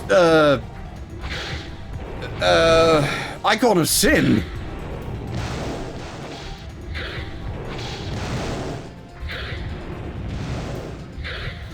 Actually, this is probably more active than Icon of Sin.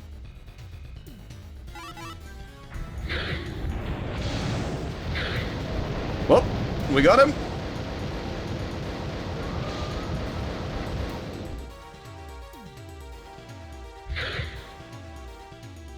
Whew.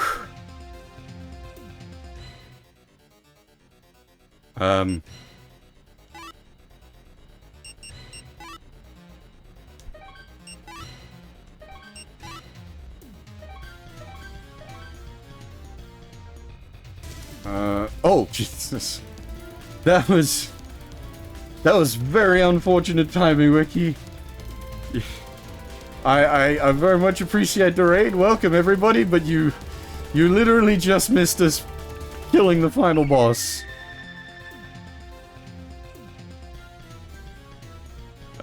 We have hit a point of, the credits didn't roll. What do I do now?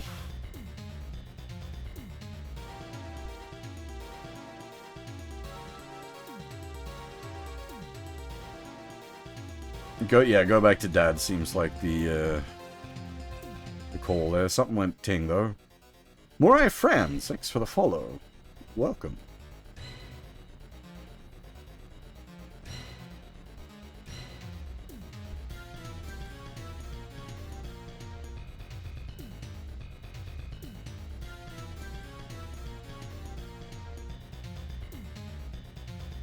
Hey, Pot, how's it going?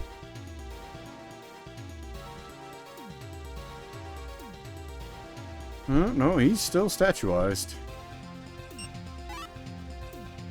Is it? Is this gonna be... Hang on. Is this Dragon Quest? Do we need to walk out?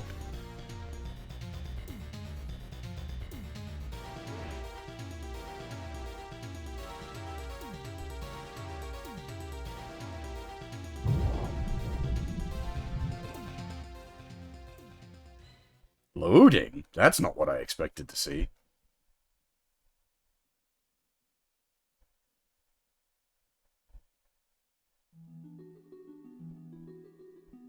Ah, that is where I was about to go. Was the entrance. Okay, this is going to be the end sequence. There was one invisible bridge right at the end of the game, Wiki, and I wasn't happy about that.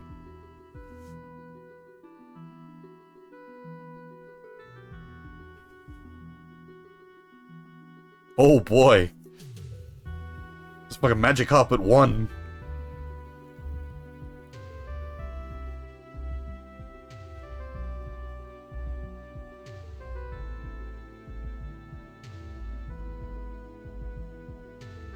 Thankfully, there wasn't, like, much of... Oh, the path to the Dark World was closed, the battle won, and only the legend lived on in Verdite. But the days of peace may not endure. As long as there is evil magic in the veins of the kings of Verdite, someday, one day, someone will strive to open the Dark Door again. John's dream to become a swordsman who surpassed his father was finally realized. Now to carve his name into the world and prove both he and his father had lived, John continued something deep sorrow's future holds. Flee!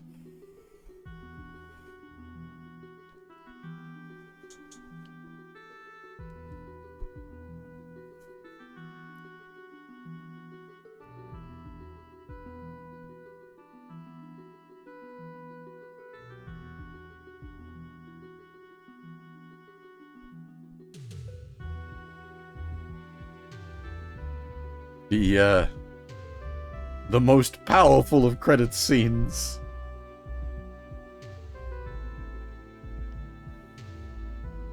Credit to those boys. This game had some fucking good music. And you, sound effects programmer. This game had some fantastic sound design. But just the whole goddamn team. This game was great.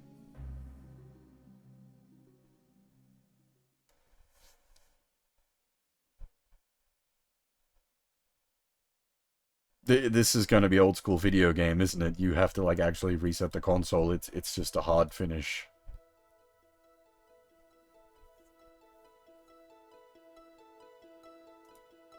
Oh, no. New music?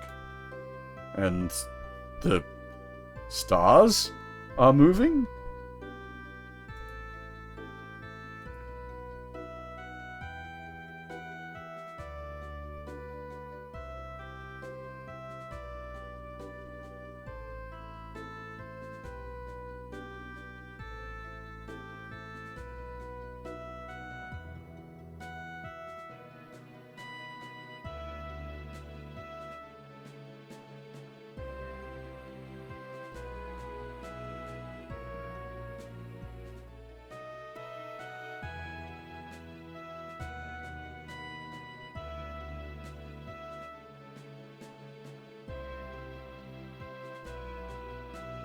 I have a feeling, however, this might indeed be what I thought. It's a, like, that's it, reset the console.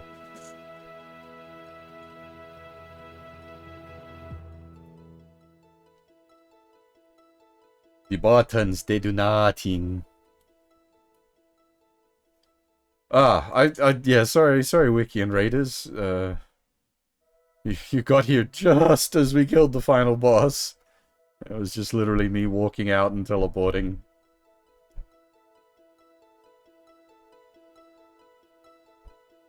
That was great. Honestly, fucking brilliant game. Loved it. I was having a blast the entire time. I think we clocked about, what, 12 or 13 hours in total? It was sort of exactly as long as it needed to be. Uh,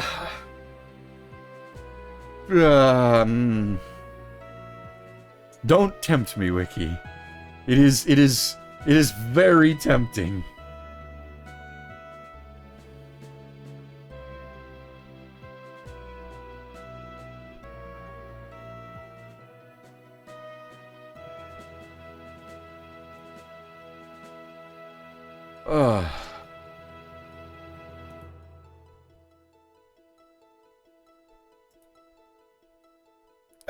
I do feel like it, but also we've got, like, Metaphor half done hanging there, and it's like, I need to...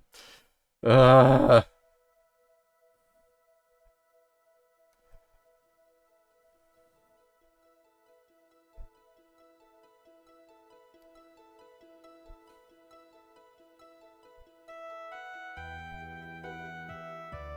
yeah, this, like... Considering this, I think this is... Because they were a software company, like, producing, like, business software and that sort of thing before... But I think this was their first video game. And... Holy shit, did they nail it. What a good game. There's so much of it where it's like... Someone's actually thought about the design in this. Like, it's not just, like, ramming random shit together. Like, the way the teleporters are laid out allowed for, like, quick backtracking to pick up the final items towards the end of the game. Like, in general, the maps were laid out quite well. Everything, like, worked. The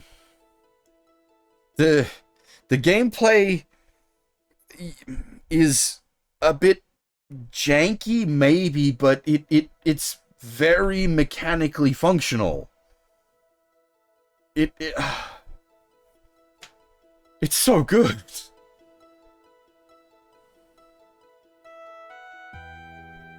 It's probably not something I could, like, I said this before, but it's not really something I could, like, blanket recommend to people. It's the kind of thing you've got to have a taste for going in. But for me, this hit on all cylinders. This was brilliant. I had absolute blast the whole time through.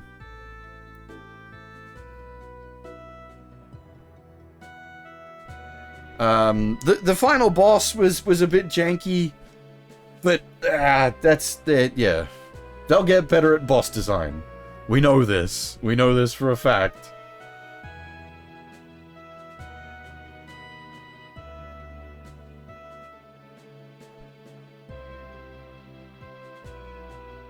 Oh man, yeah, I really enjoyed that. I wish there'd been some sort of hint as to what the Mirror of Truth did earlier in the game. I would have liked to have scanned, like, all the enemies and NPCs. We were able to scan a decent number of them by the end, but I would have liked to have been able to scan everything just for my own knowledge. The fact that there is, like, effectively like an in-game database of fluff text for everything is really nice. Man, this is a really good game.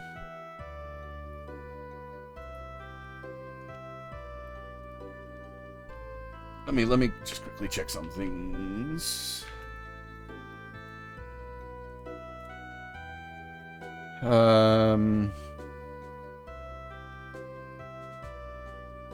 Okay, so the expected for Kingsfield 1 is about 12 hours, and we did it in about 13 hours. That's not bad. Oh, actually, technically, because of all the time I take for breaks, we would have done it in about that. And then the expected for Kingsfield 2 is about... Ooh, okay, there's much more variance there. There's much more swing in Kingsfield 2. It's 20 to 30 hours, rather than, like, 12 to 15 hours. Alright, so Kingsfield 2 is going to be considerably bigger. Well, there isn't much to, like, bear time on this one, Sion. It's a dungeon. Go through the dungeon. You've got, like, pretty specific what you're doing is what you're doing. I can certainly roll things out a bit. Oh, no, there was a fair bit of exploration, but it was just, like... Because of how everything was presented to us, when certain things, like, locked and unlocked, like, it gated itself fairly well.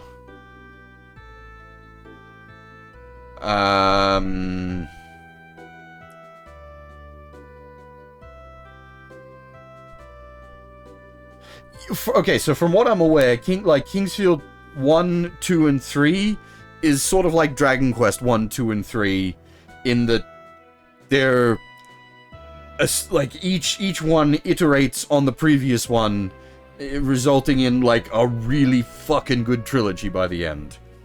At least, again, based on what I've read. I want to experience that for myself and pass my own judgment on that. But I will definitely say, once again, this game was fantastic, so we are off to a hell of a start. Man,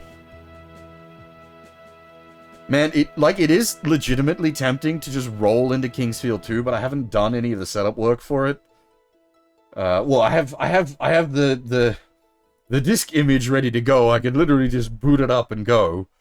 But I don't have any of the, like, the other graphics stuff ready, or the other problem is, like, it's 6 AM.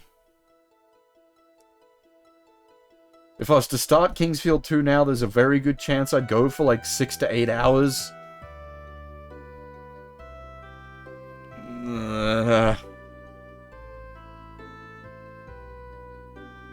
Hey, red guy, how's it going?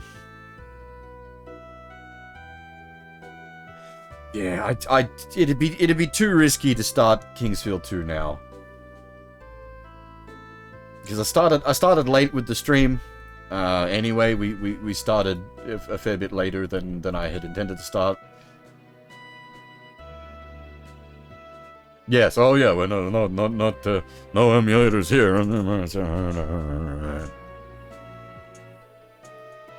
We didn't even use, like, we did put a couple of save states down in concern of, like, crashing, but we never used any emulator trickery to actually play the game, which I'm also very pleased about.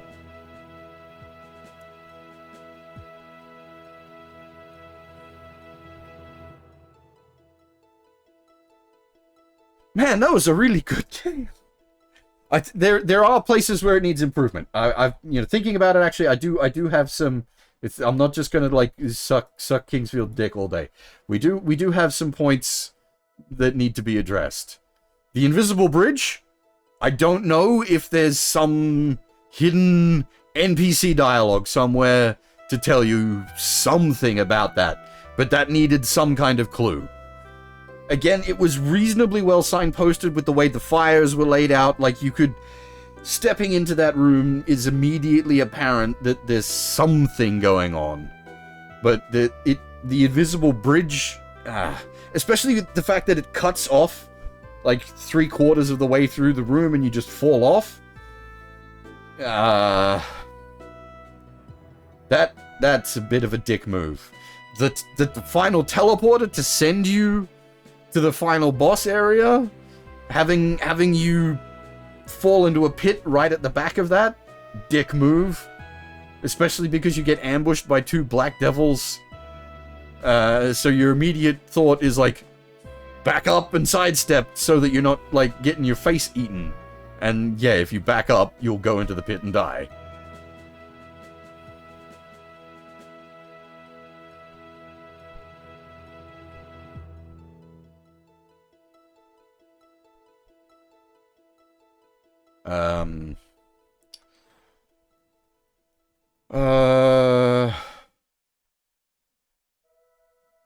What else? I'm just trying to think.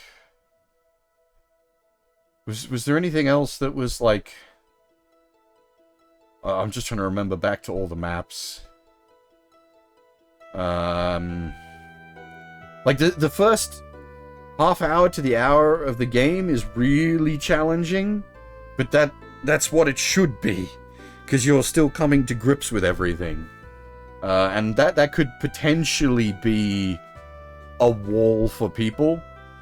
They just nope out there, which, fair enough. Oh, the key situation. There's a heap of doors that are opened by what was it? The graveyard key. But there's no indicator that that's the case. And to like add confusion on top of that, you've got the doors that are unlocked by the magician's key. They're like the end game doors. So there is a bit of door key confusion. I don't know how I'd solve that without being too obvious.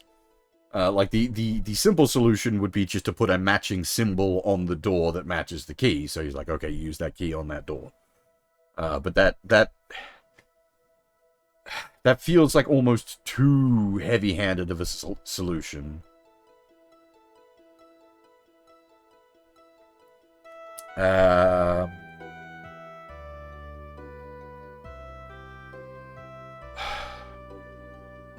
I don't think there was too much else. It was all pretty good. Like, the game was reasonably paced with its items and its money, and like we never hit a point where we were like, have to grind money. We did bottom out our currency a few times, but that's fine. It was never like stuck.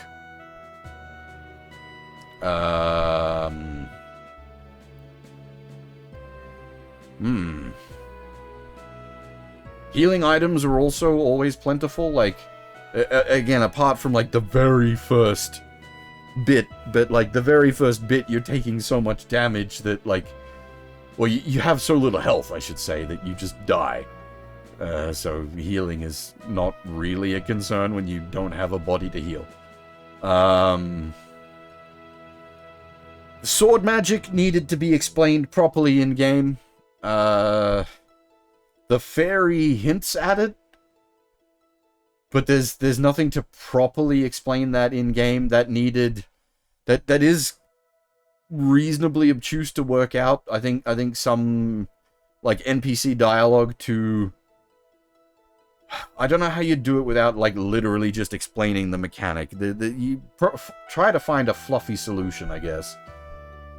But you literally couldn't finish the game without using the sword. Well, maybe you could chuck spells at the final boss, I guess. Maybe that would kill him. You don't have to use the sword magic. Because you can't actually get physically up to the final boss and whop him one, because he's across a chasm. It's like the Icon of Sin fight.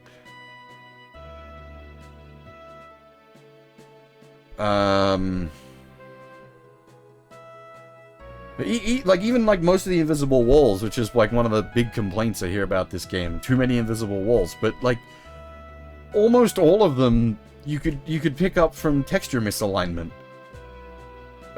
To the point where I'm almost convinced that might have been an intentional design decision.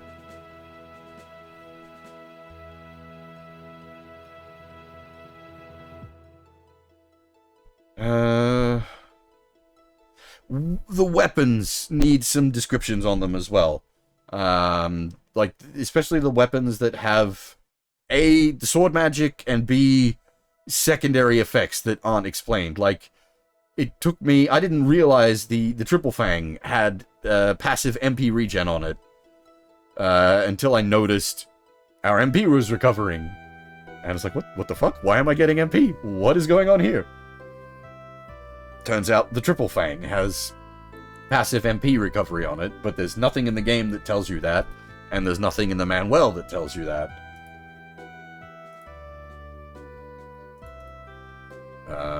Having some sort of description in-game for those, I think, would have been nice. Or even if you had an NPC that was like a... essentially like an identifier NPC.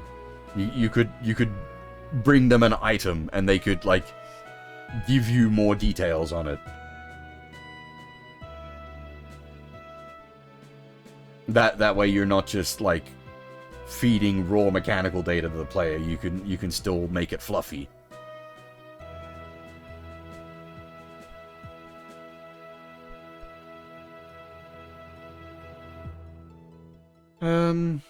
But no, there was a lot of, like, I just keep coming back to the good stuff. Like, the NPCs with the, like, constantly changing dialogue. Some of the NPCs moving about the world throughout the course of the plot. Like, all stuff that will go on to become, you know, big famous bits of the Souls series. But this is where it began. And, like... it's such a cool thing.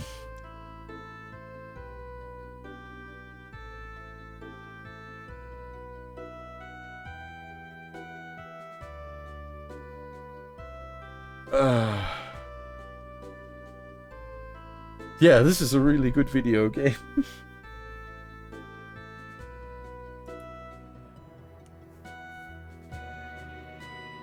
Like, I wouldn't even... you know, I've often seen it, like, described as, like, a flawed gem or something like that, but, like, I wouldn't even go that far. Like, it's just good. It has a couple of flaws, but, like, nothing compared to, like, most modern games.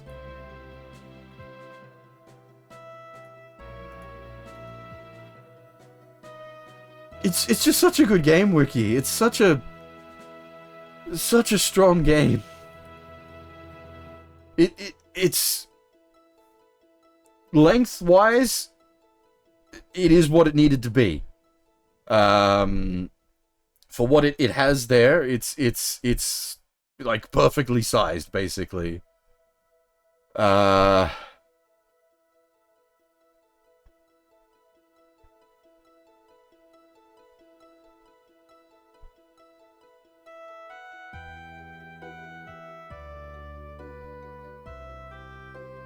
It's so good.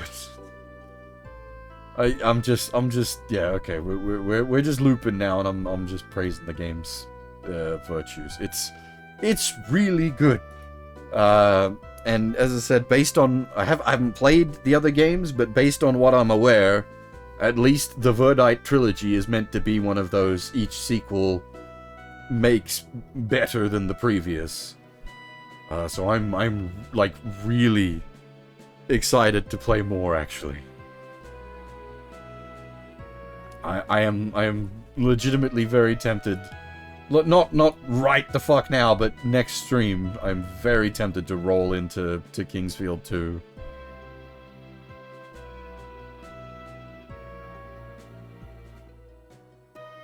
I'm having such a good time with this.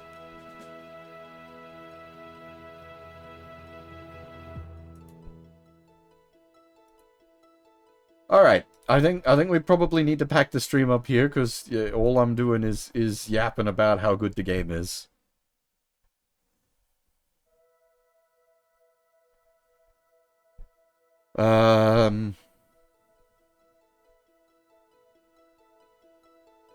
Yeah. I think that's all I've got to say, really. We should be back tonight at approximately the regular time. And there's a very, very good chance that it will be Kingsfield 2.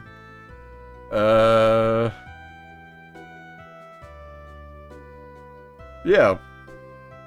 I hope it was enjoyable to watch, because I've had such a good time playing it.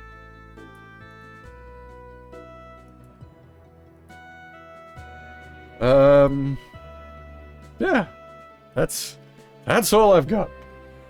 Thanks for watching, everyone, and hopefully I'll see you all next time.